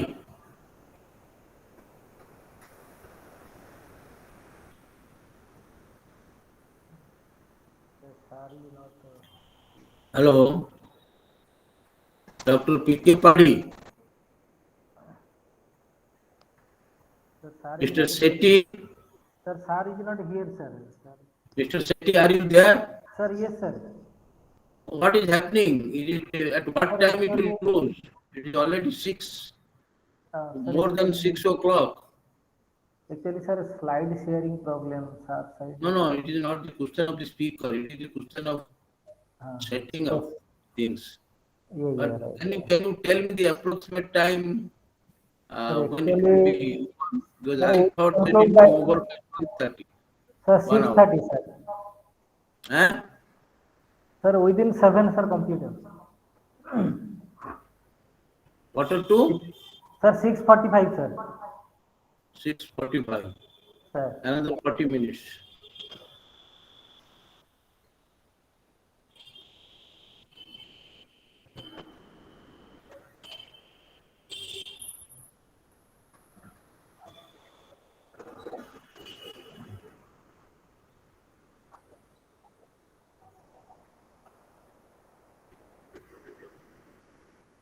Okay, let me speak. In the meantime, the slide will run. Okay, we will not. I think Okay, I sir. would request Okay, Mr. sir. Patnaik Yes. to speak extempore. Yes. It I'll be happens sometimes. Yes. I'll be. I am a teacher. We are the old teachers of those Yes. times. No problem. In the meantime, my friend will run the presentation. No These problem. type of things were not there. But one Okay. of you prepared for the failure of this. Yes. No problem. your technology. Yes, yes. And if it So fails, in the, yes, yes, agency should be yes, prepared. yes, yes. I am speaking. I am speaking. In the meantime, they will be presenting it. In the meantime, the government of India has started the FAME2 program. That is the faster adoption of adoption and manufacturing of electric vehicles in 2019. And this time period is from 2019 to 2024. Under this FAME2 program, there are three things. That is demand incentive, charging infrastructure, and administrative expenses. And particularly in the demand incentive is nothing but providing incentive to the purchaser of the electric vehicles. And there are four types of vehicles for which Government of India is providing incentive. That is registered two-wheelers, that is for 2 kilowatt hour battery, they are providing 20,000 rupees.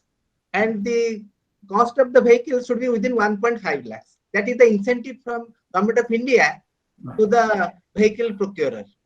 And similarly, for three-wheelers, they are providing 50,000 rupees incentive.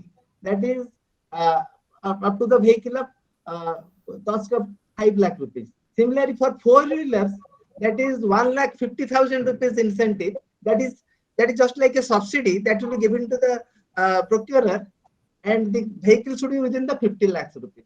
Similarly, for hybrid vehicle, which is run both by gasoline and by electric battery, they are providing 13,000 rupees, and the vehicle cost should be within the 50 lakh rupees. In this way, in the FAME2 program, India has an outlay of 8,596 crores rupees. So this is a great incentive by Government of India for adoption of electric vehicle in our country. And Government of India has certain guidelines about the tariff of charging for the charging infrastructure. They are saying that the recent guideline, they have said it should be average cost of supply of electricity. The charging infrastructure should get the supply at maximum, this is a ceiling price, at the cost of supply of electricity. As far as Odisha is concerned, our cost of supply is 5 rupees 48 paisa. That means the charging infrastructure will get a tariff maximum 5 rupees 48 paisa.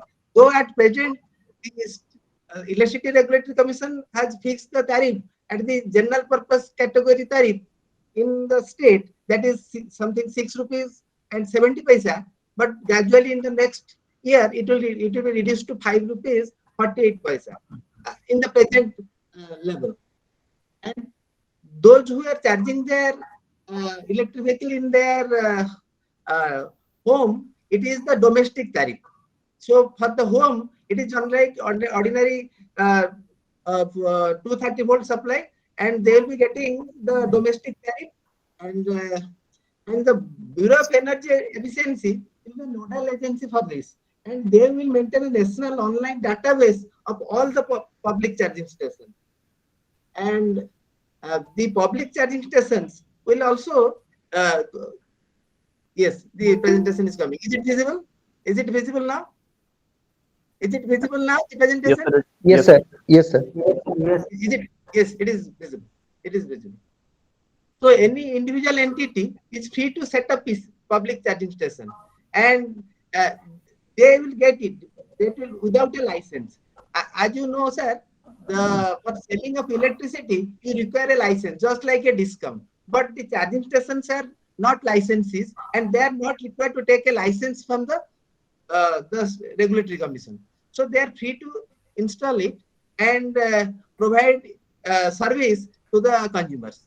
And this one question may come to our mind: to what will be the service charge if we charge in the electric vehicle in a charging station? Then what will be the charges? And for that matter, Government of India guideline says it will be decided by the state government and not the Electricity Regulatory Commission. Similarly, how to install the charging station? For that matter, anybody can get land from the government, and for that government will take 1 rupee per kilowatt hour of sales of electricity to the consumer. That is electric vehicle owners, and provided they are the public utility or public sector undertakings. And for the private persons who will be getting the land from the government institutions for installation of their charging station, the floor price for getting that facility will be 1 rupee per kilowatt hour. And the public sector undertaking or government will go for bidding for allowing these lands to those service providers. That means those who will be installing charging stations. Next slide. And in addition to Government of India policy, our state government, as our esteemed Chief Guest was saying, they have also declared a EV policy, state government. For two-wheelers, they are providing 5,000 rupees as incentive. That is the maximum amount. It is 15% of the cost of the vehicle. And for three-wheelers, Government of Odisha will be providing 10,000 rupees as incentive. And for four-wheelers, it is 50,000 rupees. That means these are in addition to the Government of India incentive. And Odisha is one step ahead for that matter. And all the three-wheelers will be toll-free. They will not be required to pay any toll taxes during their movement in the national highways or, for that matter, any highways. And 100% interest-free loan will be provided to state government employees for purchase of EV. And in addition to that, 5% interest subventions will be given to persons who will be purchasing EV, including buses and goods carrier.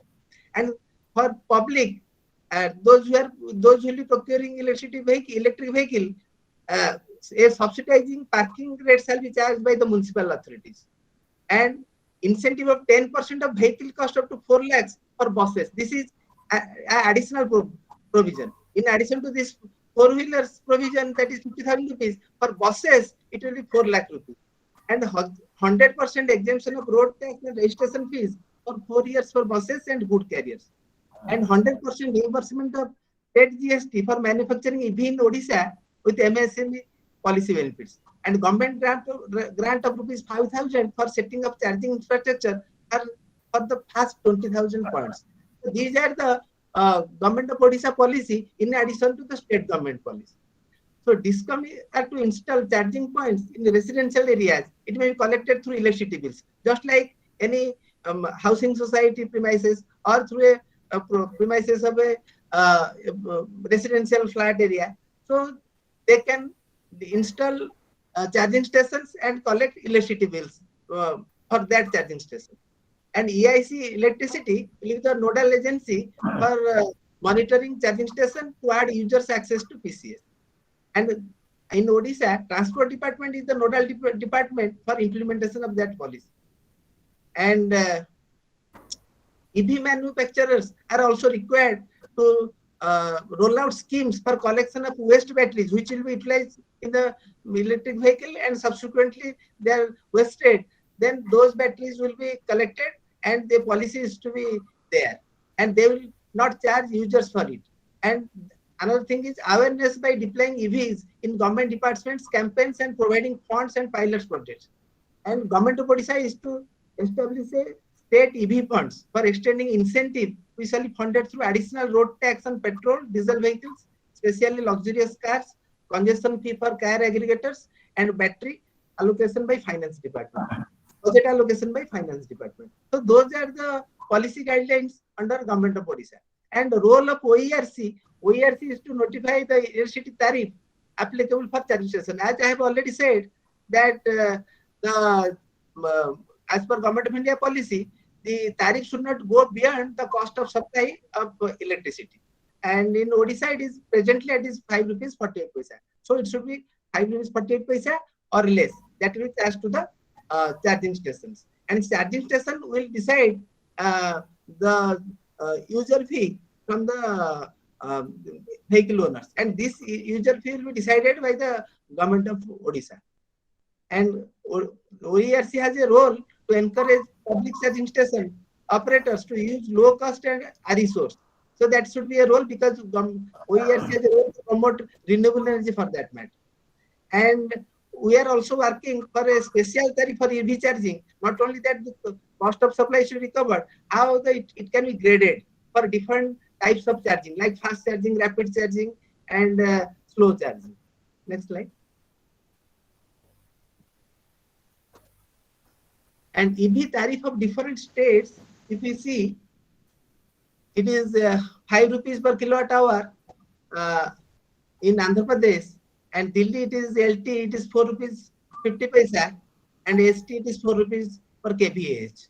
Similarly, GERC and KERC, as you see, and TOD surcharge rebates is there in BERC case, but they are not there in Gujarat and Kerala.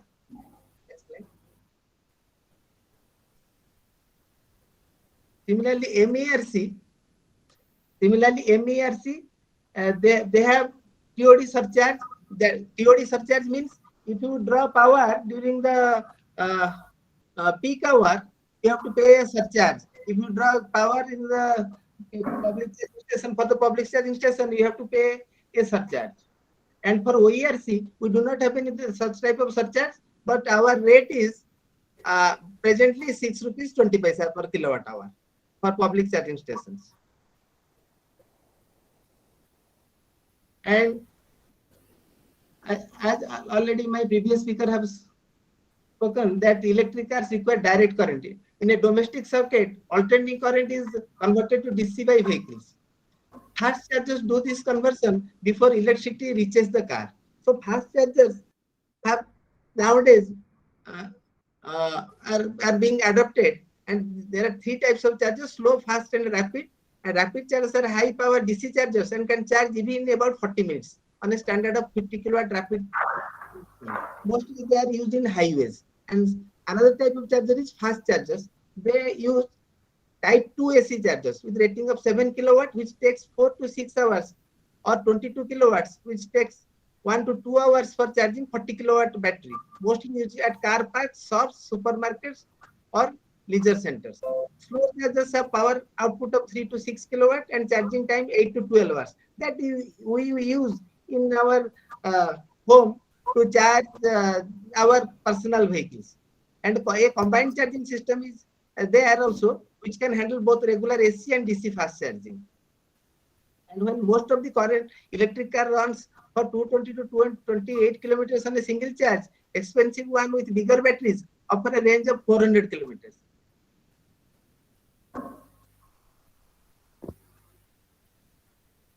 Then is electric vehicle swapping. And as statistics says, India currently has close to 12,000 charging points, with approximately 3,000 sanctioned under the FAME scheme. Currently, lithium-ion batteries are used instead of lead acid and nickel hydride batteries used earlier. With battery swapping, a depleted battery can be replaced with fully charged units, therefore reducing the charging wait time. Recently, in the budget 2022, the Government of India envisages a battery swapping policy. Currently, removable battery technology already exists with few manufacturers like Hero Electric, Revolt, Bounce, Simple Energy, other than Chinese origin vehicle brands. Sun Mobility and Hero Motorcorps establishing battery swapping station in India with interoperable batteries between 2 and 3 wheelers. That is very important because Government of India policy also says, recent policy they will be making, as per the budget speech of the Finance Minister, the battery will be interoperable. 2 and 3 wheelers batteries can be interchanged. And Sun Mobility has set up battery swapping station in Delhi in collaboration with the TPDDL and at Amritsar, Panchkula, Gurugram, Vijayawada, and Trivandrum in collaboration with IOCL. Further swapping stations have also been set up at Calicut and Bangalore.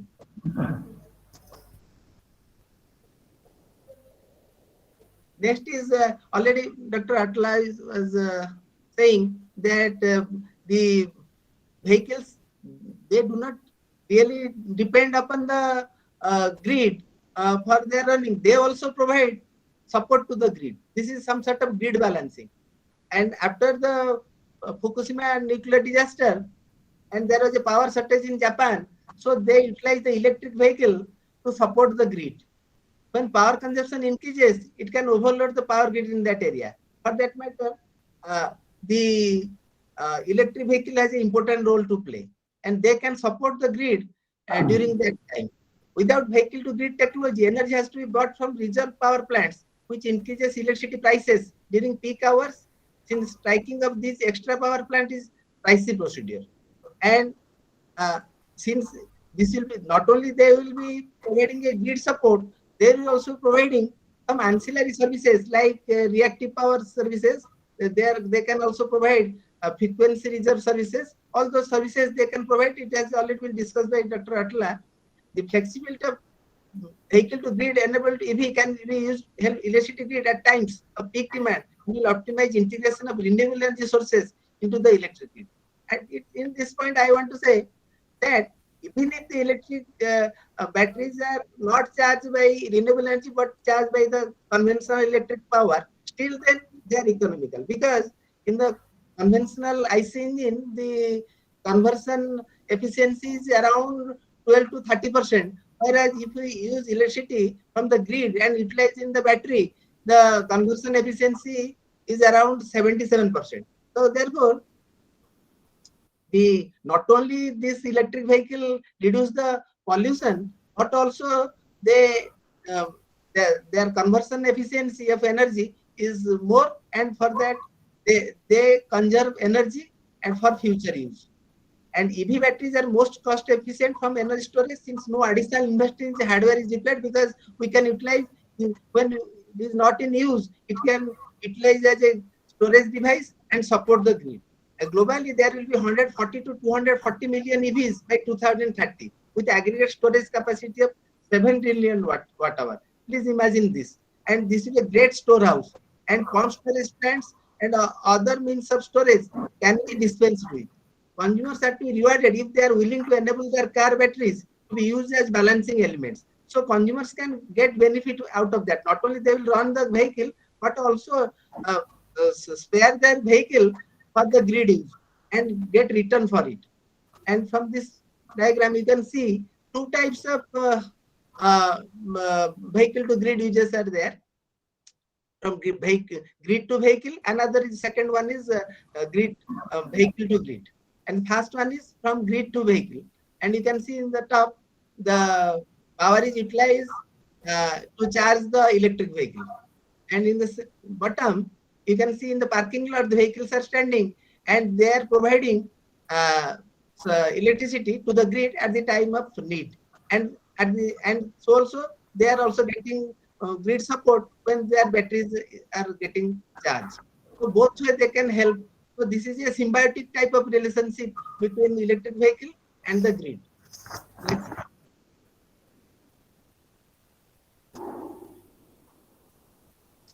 And there is a global development in the vehicle to grid development. Nissan is the only volume car maker that make vehicle to grid enabled EVs available today. Nissan working with OVO Energy for vehicle to grid trial in UK. Mitsubishi has also announced plans to commercialize vehicle to grid with Outlander PHEV. Octopus electric vehicles are ongoing vehicle to grid trial in UK using Nissan Leaf. Nissan Leaf is a model and the bidirectional passer charge from Wallbox. Vitra in Finland currently has vehicle to grid charging stations in use. When Vitra vehicle to grid station is discharging, the electricity is transferred directly to nearby car batteries and charging at regular station as their nearest location, and they use it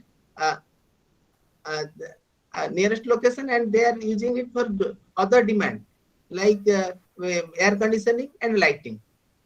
And next, another thing I may add, the electric vehicle is not limited to charging of batteries through grid support. Now, by Government of India policy, so also the international practice, hydrogen powered fuel cells are being utilized to run the electric vehicle. The fuel cell electric vehicle use electricity generated by green hydrogen powered fuel cells and need battery for auxiliary functions such as starting the vehicle. For starting of the vehicle, a small battery is required, and for running of the vehicle, the hydrogen fuel cell utilized. Hydrogen fuel cell utilize hydrogen stored in a tank in the vehicle and receive oxygen from the atmosphere and convert it into the electricity and run the vehicle. and they do not require any plug-in capability to charge battery. Hydrogen is high, and hydrogen has high energy density. That means the mileage of the electric vehicle can be utilized by use of hydrogen. And hydrogen has a light weight, and more fuel can be transported in a single tank. Lower fueling times, lesser number of hydrogen stations, and possibility of being produced entirely in India gives hydrogen an edge over any other form of electric mobility. US, Japan, South Korea, China, France, and Netherlands are forefront runners in fuel cell electric vehicle where hydrogen will be utilized. Major companies operating today in domain are Hyundai, Honda, and Toyota. Indian Oil has awarded tender for procuring 15 fuel cells from Tata Groups, which will run between New Delhi and Agra. Similarly, NTPC is preparing to launch fuel cell bus services between New Delhi and Leh. Projects partly is funded by NHM and partly by PSUs. And you can see in the next slide the diagram of a hydrogen fuel cell electric vehicle. You can see in the blue line, the electricity is going to the engine from the fuel cell, and green line, the hydrogen is provided to the fuel cell, and the conversion efficiency is too high. And the issues of electric vehicle. What are the issues? Actually, lack of knowledge. There is no knowledge presently available in the public regarding the electric vehicle. They do not know the government schemes and its economic benefit and the technology available in this field. Lack of sufficient charging infrastructure in highways also limits the owner to use their electric vehicle for short distance only. With normal charging, vehicles can take up to 8 hours for full charge from the empty state. To resolve this issue, fast charging and rapid charging infrastructure needs to be developed. At this point, I may point out the hydrogen fuel cell will take very less time, 10 to 15 minutes, to get the tank filled and convert it into electricity in no time and run the vehicle. With the rise in electric vehicle, the issue of recycling of old batteries needs to be taken into account. Manufacturers of batteries need to be encouraged to recycle used batteries. It is an evolving technology where market is yet to attain stability. Current EV technology related to batteries, charger plugs, and associated technology are at risk of getting obsolete in short span of time. Everybody is fearing to purchase an electric vehicle because the technology is getting obsolete every day. So new technology coming. So electric vehicle, while promoting electric vehicle, we must keep this in mind because nobody will consider. Everybody will wait that let the technology mature and I will purchase the electric vehicle. Lack of sufficient service station for EV repair and maintenance for certain manufacturer makes it difficult for owners to boast faith in such electric vehicle. That is there. And while updating standards for batteries, charging plugs and chargers with new technological development, current and past technology are overlooked. Actually, those things have to be taken into consideration while framing the guidelines for implementation of EV policy. And DISCOM may bear the cost of upstream infrastructure up to the charging point. Otherwise, if they ask for investment in that area, then nobody will be interested to establish the public charging station. Only the DISCOM will do that and others cannot compete with them. And time of death rebate surcharge can be used as a part of EV tariff to influence EV charging behavior. Because if the TOD benefit is given through the user charges to the consumer, they will be tempted to charge their vehicles at off-peak hours when grid will not be overloaded. And hybrid models with both charging and swapping may be considered by implementing agencies. Because Government of India is thinking that swapping is better than the charging, because swapping of batteries require less time and less space. And for charging, the vehicle is to halt at a charging station for more time. So more space is required in an urban area, which is not possible. So swapping is a better option. But in the hybrid models, both charging and swapping may be thought concurrently. Last mile delivery companies may actively consider setting up battery swapping station to decrease the turnaround time. Access to raw material and increase R&D budget for all cell chemistry can help in competing with global players in long term. Cell manufacturing is expected to get localized. Policy for gradual phasing out of internal combustion engine vehicles needs to be formulated. Only those electric vehicles compatible with all three, slow, fast, and rapid charging, to be given approval for rollout in Indian market. Review of standardization of technology to be carried out on a regular basis so as to ascertain that technological advancements should not impact projects already implemented. And as per our Honorable Prime Minister, the world is now at the middle of a new mobility revolution. So we must think in terms of electric vehicle, particularly the hydrogen fueled vehicles, which will definitely reduce dependence on the foreign countries for raw material for batteries, and if India is self-sufficient, and a hydrogen economy will be developed in the country. In this matter, several steps have already been taken, and I think the experts will provide more insight into it. Thank you. Thank you very much, sir, for your nice presentation. So now the session is open for question and answer. Sir, Anybody? sir, thank you. Sir, actually, I want to ask Your Honor one thing. Sir, have we considered as of now the solid waste management, which is going to be the biggest hurdle in handling the EV problem, because we have to dispose the batteries and it will be causing a lot of solid waste problem because they are very poisonous. Lead and other things are there. So instead of that, we can also think about the possibility of hydrogen fuel cells, which are very, very great in this regard. Or we can have co-generation. That means we can have flywheel as well as this EV, or flywheel as well as this hydrogen fuel cell. So they can work in synchronism. I mean, flywheel will get the energy, required energy. When the hydrogen will run out, then flywheel will run. EV will be running, and when EV will be discharged, flywheel, which has already got the energy, can run the vehicle. So we can also have a co-generation process in this regard, which will be negating the solid waste management issue, because that is going to be biggest hurdle in this regard. Sorry to interrupt. Actually, sir got disconnected because of some technical issue. So you might continue ahead without him.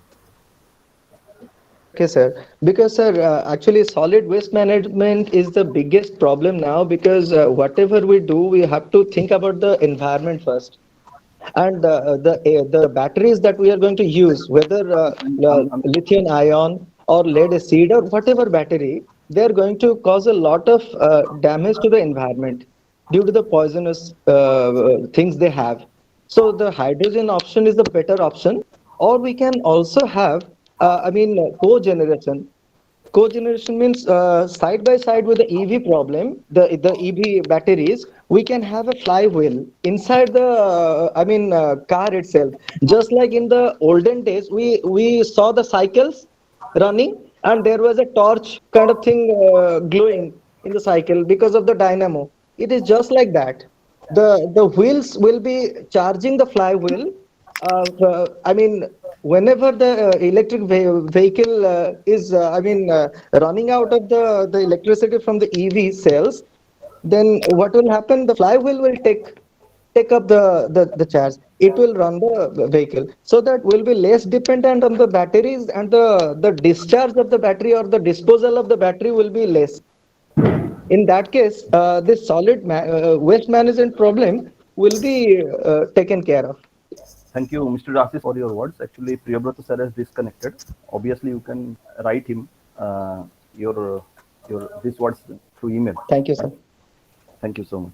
Ashish Kumar Mahanti, Engineer Ashish Kumar, will to speak. Am I audible to everybody? Am I audible to everybody? Yes, yes. Yes.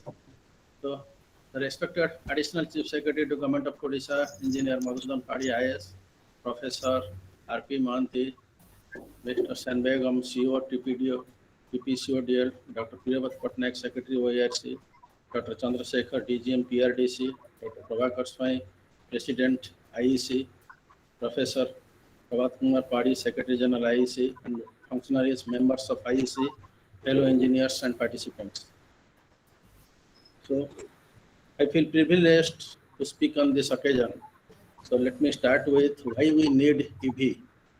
EV is not an option, it's becoming more of a necessity for us, because as you know, in the COP26, our Prime Minister has promised something to the international community. We have to bring down the carbon emission, and probably by 2070 we have to be carbon neutral. For that part, I am just refreshing everybody. Transport sector accounts for nearly 23% of the greenhouse emission. Through adoption of electric vehicles, the transport sector related emission can be brought down significantly, enabling a healthier environment. So for EV vehicle, electric vehicle, and to move into the electromobility from IC engine based vehicles, so we need to do a lot of infrastructure changes. Infrastructure changes means we have to think of batteries that are more capable. Right now, I think density is around battery density with lithium ion. Most of the EVs are using lithium ion nowadays. Lithium ion is 180 watt hours per kg.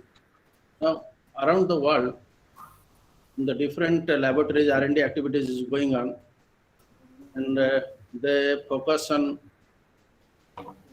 higher energy density and higher specific energy that will lead to a better power to weight ratio and faster charging time.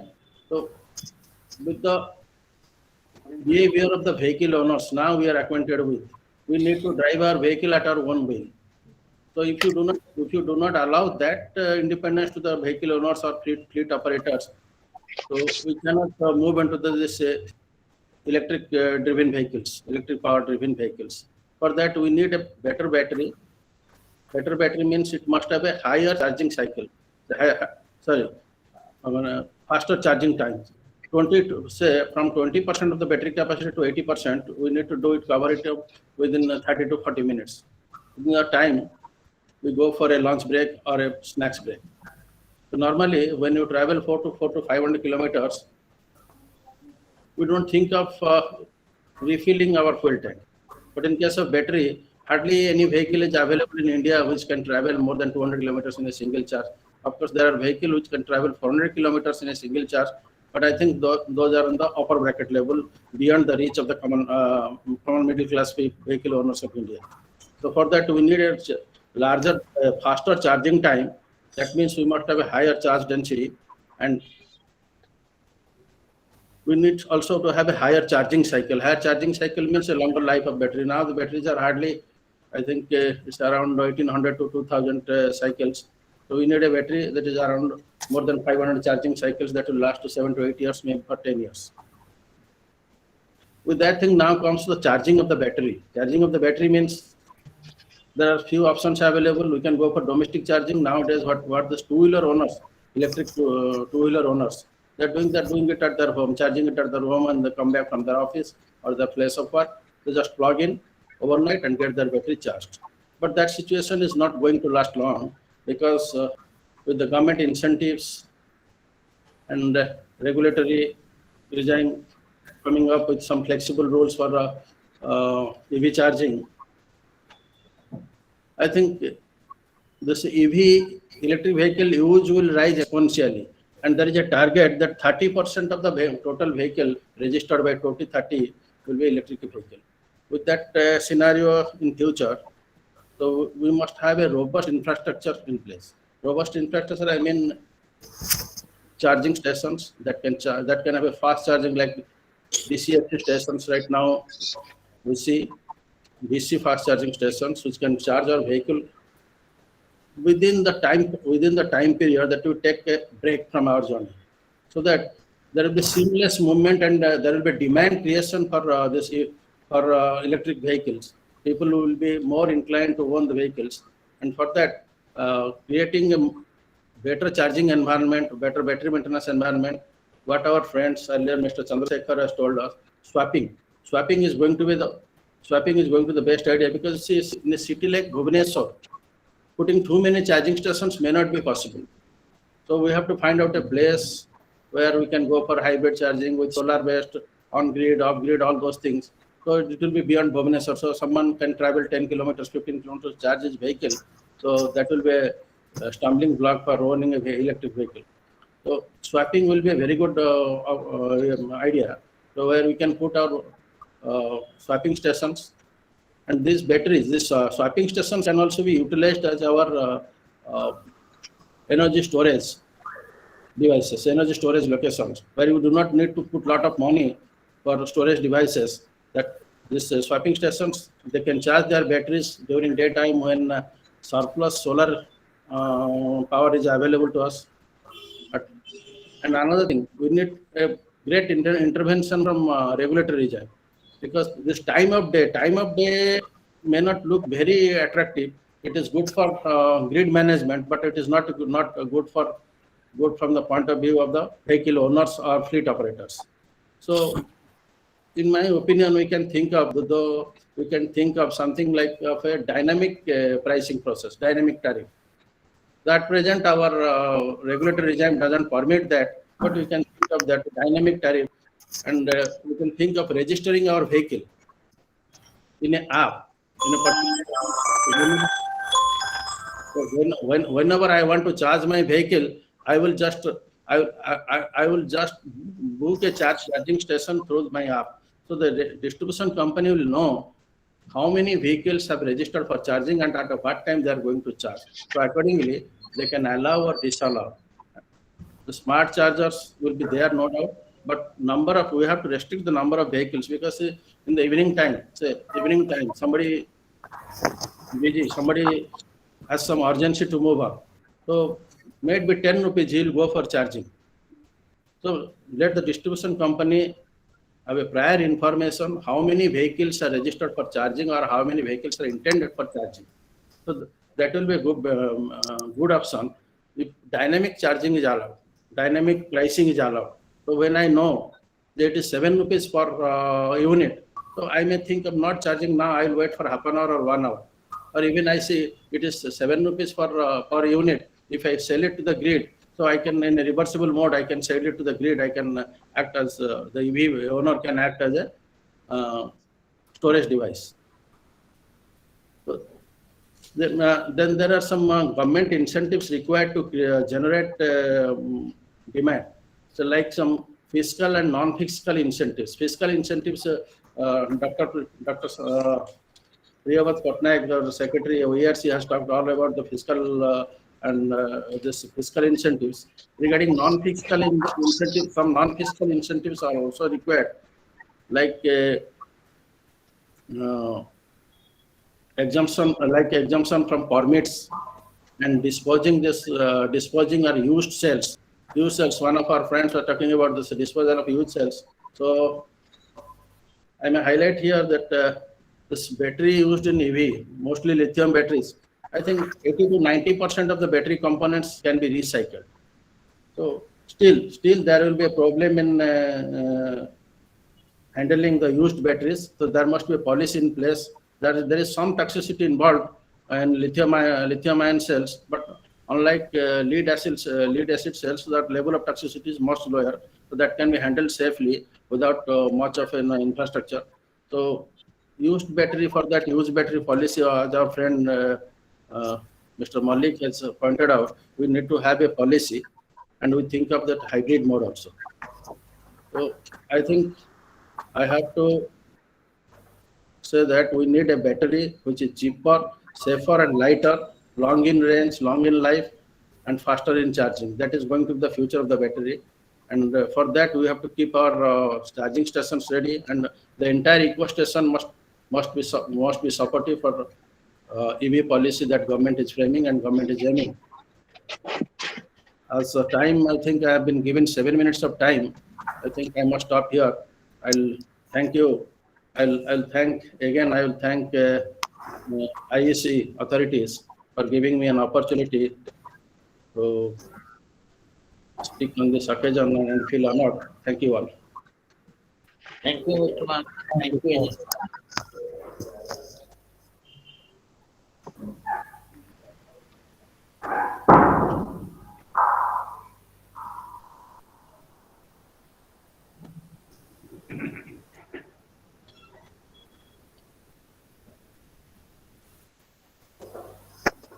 Thank you, sir.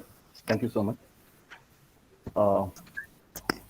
Professor Rajendra Prasad Mohante, Chief Guest of today's program, former Vice Chancellor of SOA University, was awarded PhD from UEC Burula in Mechanical Engineering, PG program from RIMS Netherlands, MTech from IIT Kharagpur. He has received International Lifetime Achievement Award from the Association of Indian Management Scholars, AIMS USA. Lifetime Achievement Awards from Indian Institute of Industrial Engineering, who's in the World 2019 edition USA. Lifetime Achievement Award by Institute of Engineers, Distinguished Alumni Award by UEC Burula. He received Viseswara Award for outstanding contributions to the field of human resources management, Intellectual Colossus Award, and many more. He is the member of Advisory Council of Association of Indian Management Scholars, Honorary Director of Research, Board of Advisory of American Biographical Institution, and member of International Board of Directors of International Foundation of Production Research. I request you, sir, to present your words. Please, sir. Thank you very much. I could not know your name, therefore I am not Sandeepan Malik. saying that. Okay. Okay. Mr. President of Indian Energy Congress, thank you very much for inviting me to be the so-called chief guest of this particular function. I am really delighted to see that the webinar is being conducted by Indian Energy Congress from time to time. Keep up that particular tradition forever. And my request to the new generation of professionals, we create institutions, but we, over a period of time, that institutions die out of conflict or out of egoism of professionals. So I would like to caution here that take care of those things to keep this institution alive perpetually. I have to not to take much time because it is already late. I'll take only hardly 5 minutes to pick up what I wanted to speak, but very briefly I'll point out, in the absence of design engineering of electric vehicle, which is not taking place anywhere in India, I think creating infrastructure is a secondary step, but it is a good step, and I must congratulate Indian Energy Congress. They are organizing how to build a robust infrastructure over a period of time so that the electric vehicles, those who will possess, will not be disappointed in for buying or for procuring those vehicles. It's a good attempt. But what I would advise, in the absence of continuing education system in our universities and professional colleges, particularly in engineering colleges, our engineers and other people, other professionals become obsolete. And I think that gap, that void which has been created by not having continuing education programs in academic institutions, the professional bodies have to take up such type of activities. But I would advise not this kind of activities in terms of webinar. Half the people are coming and half the people are going, and seriousness, lack of seriousness and all that. It should be this particular topic probably wanted a real good deliberations in terms of a workshop for a day rather than having 1 hour or 2 hours webinar. So I would request the President of Indian Energy Congress and other office bearers to consider that workshop type of activities so that people can deliberately sit, can learn something, and can go on applying those things in their real life work. Second thing which I would suggest, that in the absence of research and development in electric vehicle design, installations, maintenance, as well as the infrastructure development, some collaboration is necessary between academic institutions and professional bodies, at the same time with the government organizations, Otherwise, these things will not last long, because in our country, we are not serious about real sense professional development and serious sense and academic development. I have not seen so far any university or any institutions, particularly I am referring to Odisha, where there is a discussion on electric vehicles and all that. The transportation system is being taught in civil engineering. In civil engineering, the transportation means roads and railways, aerodromes, construction, airports, and port and harbors. But this electric vehicle is a new type of invention, new type of discovery rather. I was going through some literature on the history of electric vehicles, and when I saw those history of development of electric vehicles, hybrid electric vehicles, fuel cell electric vehicles, I was really astonished that most of the things have taken place in Western countries, particularly in France to start with, then subsequently moving to UK and Germany, Sweden and other countries. They have done considerable amount of work starting from 1816 onwards, but we have not considered that. One speaker pointed out the discharge or the disposal of the waste, which is a good topic to start with.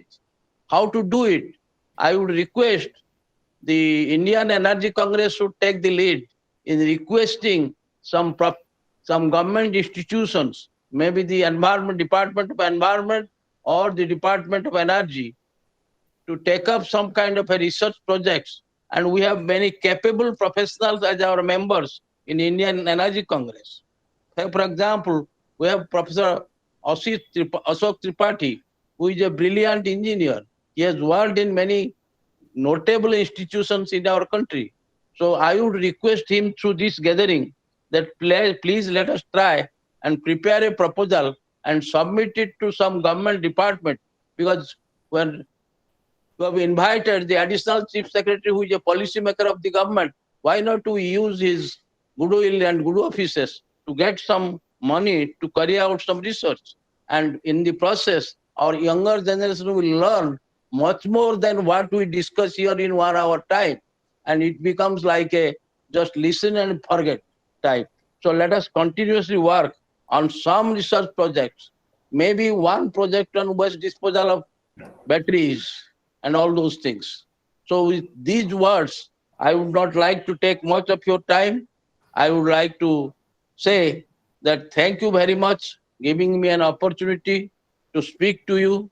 Though I was prepared to speak a lot about electric vehicles in particular, hybrid electric vehicles in particular, and fuel cell vehicles, I could not get time. Maybe in some other occasion, I'll be speaking that.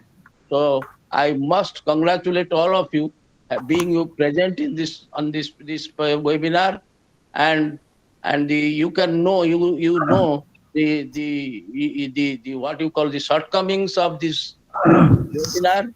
Sometimes my computer failed. They said it gave me the message, your network is disconnected. So I switched back to mobile. Probably it helped me to interact with you. So these are some of the shortcomings. So whenever we conduct such kind of programs, we should go for offline rather than online things. This pandemic is going to be over. Schools and colleges are being opened. Now let us move into from online to offline mode to make effective discussion in workshop mode. Thank you very much. God bless you all. Thank you very much, sir, for your wonderful and encouraging words. May I request Engineer Sushant Kumar Sethi, Joint Secretary of Indian Energy Congress, to express his words. Please, sir. Thank you very much, sir, giving me the opportunity. Good evening, one and all present in the webinar. Respected Chief Inaugurator of the webinar, Engineer Madhusudan Padhi IAS, Additional Chief Secretary, Odia Language, Literature and Culture Department, Government of Odisha. Chief guest, Professor R.P. Mohanty, former Vice Chancellor of Soa University, esteemed President of Indian Energy Congress, Dr. Engineer Prabhakar Swain, esteemed Secretary General of Indian Energy Congress, my respected Sir, Professor Dr. Prabhat Padhi, for whom I am here. My thanks and gratitude to my well-wisher, guide Prabhakar Sir and my teacher, Padhi Sir, for their best guidance and support and words of encouragement with me always. Distinguished speaker of the evening, Mr. S. Manthiram, Chief Executive Officer of Tata Power.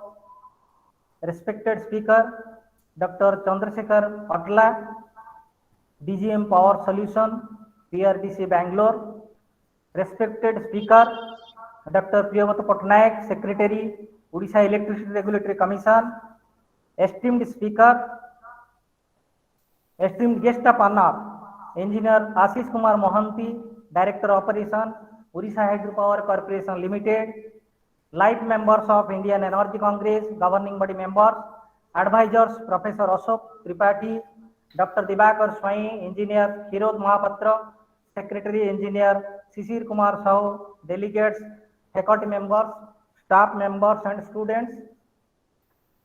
Myself, Engineer S.K. Sethi, Joint Secretary Indian Energy Congress and Faculty Department of Electrical Engineering, Dreams Autonomous Cuttack. I am delighted to be the part of this national webinar, Preparedness for Electric Vehicles by DISCOM, organized by Indian Energy Congress, a national professional society dedicated towards conservation, awareness and promotion of energy resources and technology. I extend my gratefulness to Dr. Sandeepan Malik and team of NIST Autonomous for preparing the documents and providing all the technical support. Our Indian Energy Congress is an organization of engineers established on 7th August 2019 under Societies Registration Act 1860 as a registered professional society. It is a basic objective to create awareness, being thought leaders and researchers in energy sector together and lead various initiatives to address the energy challenges that our humanity faces today. The topic of this seminar is preparedness for electric vehicle by DISCOM, elaborately explained by our esteemed speakers. So I think, although I have prepared some, but no need to explain again, because already enlightened by through the theme topic. And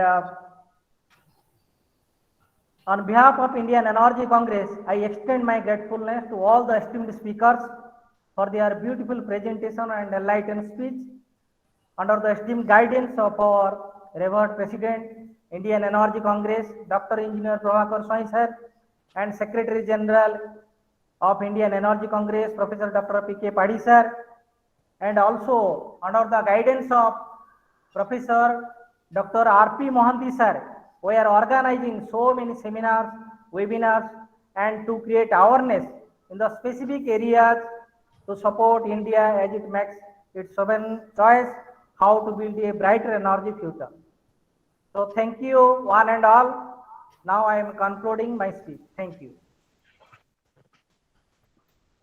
Thank you, Professor Sethi, for your words. Now may I invite Engineer Sandeepan Malik, faculty member, NIST Barampur, to address. Good evening to all of you.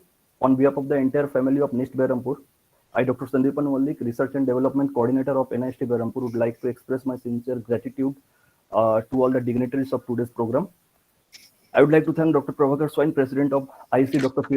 Priyabrata Patnaik, Vice President of IC, Professor Prabhat Kumar Padhi, Secretary General of IC, Engineer Sisir Kumar Sahu, Secretary IC, Sri Hirod Mahapatra, Treasurer IC, Professor Sushant Kumar Sethi, Joint Secretary IC, and other governing body members for their kind support throughout to make this program success, and for providing us a wonderful opportunity to coordinating such kind of events collaboratively.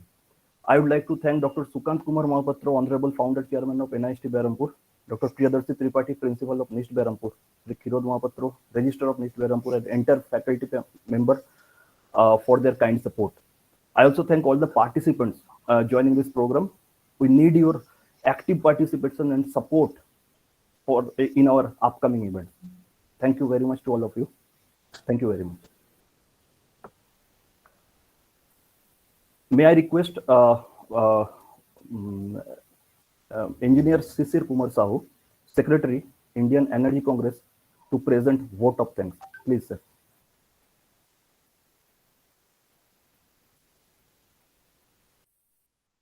Namaskar, President Sir, Dr. Prabhakar, Engineer Dr. Prabhakar Swami Sir. बहुत दिन पर अपन देखु जी बहुत खुशी लागु जी sir देखी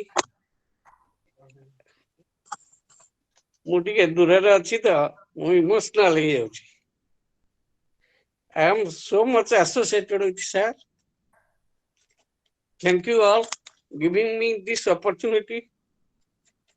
Today we deal with various peculiar problems being part of our lifestyle and energy conversion to cater the needs of exponential population is a topic of paramount interest. I am summarizing things already spoken by our extinguished speakers and also our advisor, Professor R.P. Man sir. As rightly said by former US President Mr. Barack Obama, a nation that cannot control its energy sources cannot control its future. We are now part of that, being a Indian Energy Congress Society. We are conducting this type of seminar and we are trying to bring out this topic to the bureaucrats, governments and other stakeholders for the improvement of energy sector. A nation that cannot control its energy sources cannot control its future. That is told by Mr. Barack Obama. Energy conservation is the foundation of energy independence. The emergence of metal oxide semiconductor, that is so-called MOS technology, led to the development of a modern electric road vehicle. That is, these days most electric vehicles use lithium-ion batteries, which is less poisonous, and it is also a recycling process. We can use it. Electric vehicles are much more efficient than fossil fuel vehicles and have a direct emissions. We are looking forward to the future where renewable energy can be used as resource of energy to electric vehicle. Hydrogen trains are gaining popularity in Europe. That should be implemented in our India. We are trying for that. Innovative solutions are being taken to solve charging problems. As Israeli startup in Israel that is planning to build about 1 mile of pavement in Michigan to wirelessly charge electric vehicles as driver roll past. That is also now a startup is taking initiative that when a passenger is passing, that can be charged on the road, making first of its kind infrastructure project in US. Electrian, a company, won a contract to build charging road system in downtown Detroit. It uses specially coils embedded in pavement that send magnetic frequencies to a charging pad underneath a vehicle. US automakers are expected to sell 6.9 million electric vehicles by 2025. Future is promising. That's why Ola Electric is a great start to electric vehicle movement in India. 21st century is all set to amaze us with its beauty. India is catching the hit. That is already we have seen in the budget speech of our finance minister that swapping of battery will save the time for charging the electric vehicles. These are the few words which are already spoken by our speakers, that is summarized in this way. I would like to first thank our revered president who is encouraging us always to conduct this type of seminar or workshop. We can, as our advisor told, we can also arrange the workshop as because the pandemic situation is going down. We can also arrange and we will have the records of these seminars and we will place the proposal before the government and also other communities stakeholders for implementing these things. Another thing is that there is no awareness of this in the stakeholders. We'll have to make awareness, dissemination of this information among the stakeholders or the communities. I would like to now thank our advisor, Mr. Arpiman sir, and I think that additional chief secretary is there or left. I cannot say, but I would like to thank him for his support. He is always supporting us in every occasion. Then I would like to thank our General Secretary, Padhi sir.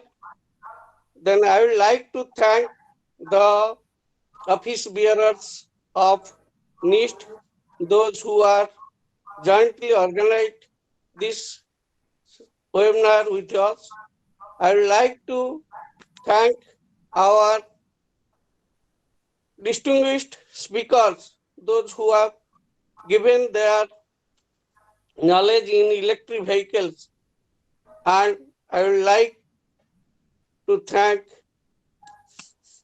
lastly to our Joint Secretary and the participants for their presence in this webinar. Thank you all. Thank you, sir.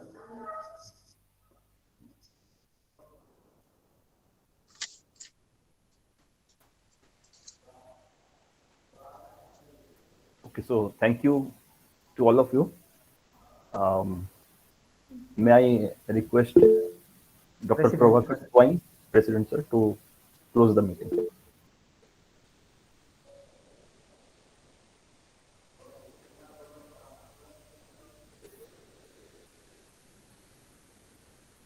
The webinar is closed here. Thank you all. Thank you all.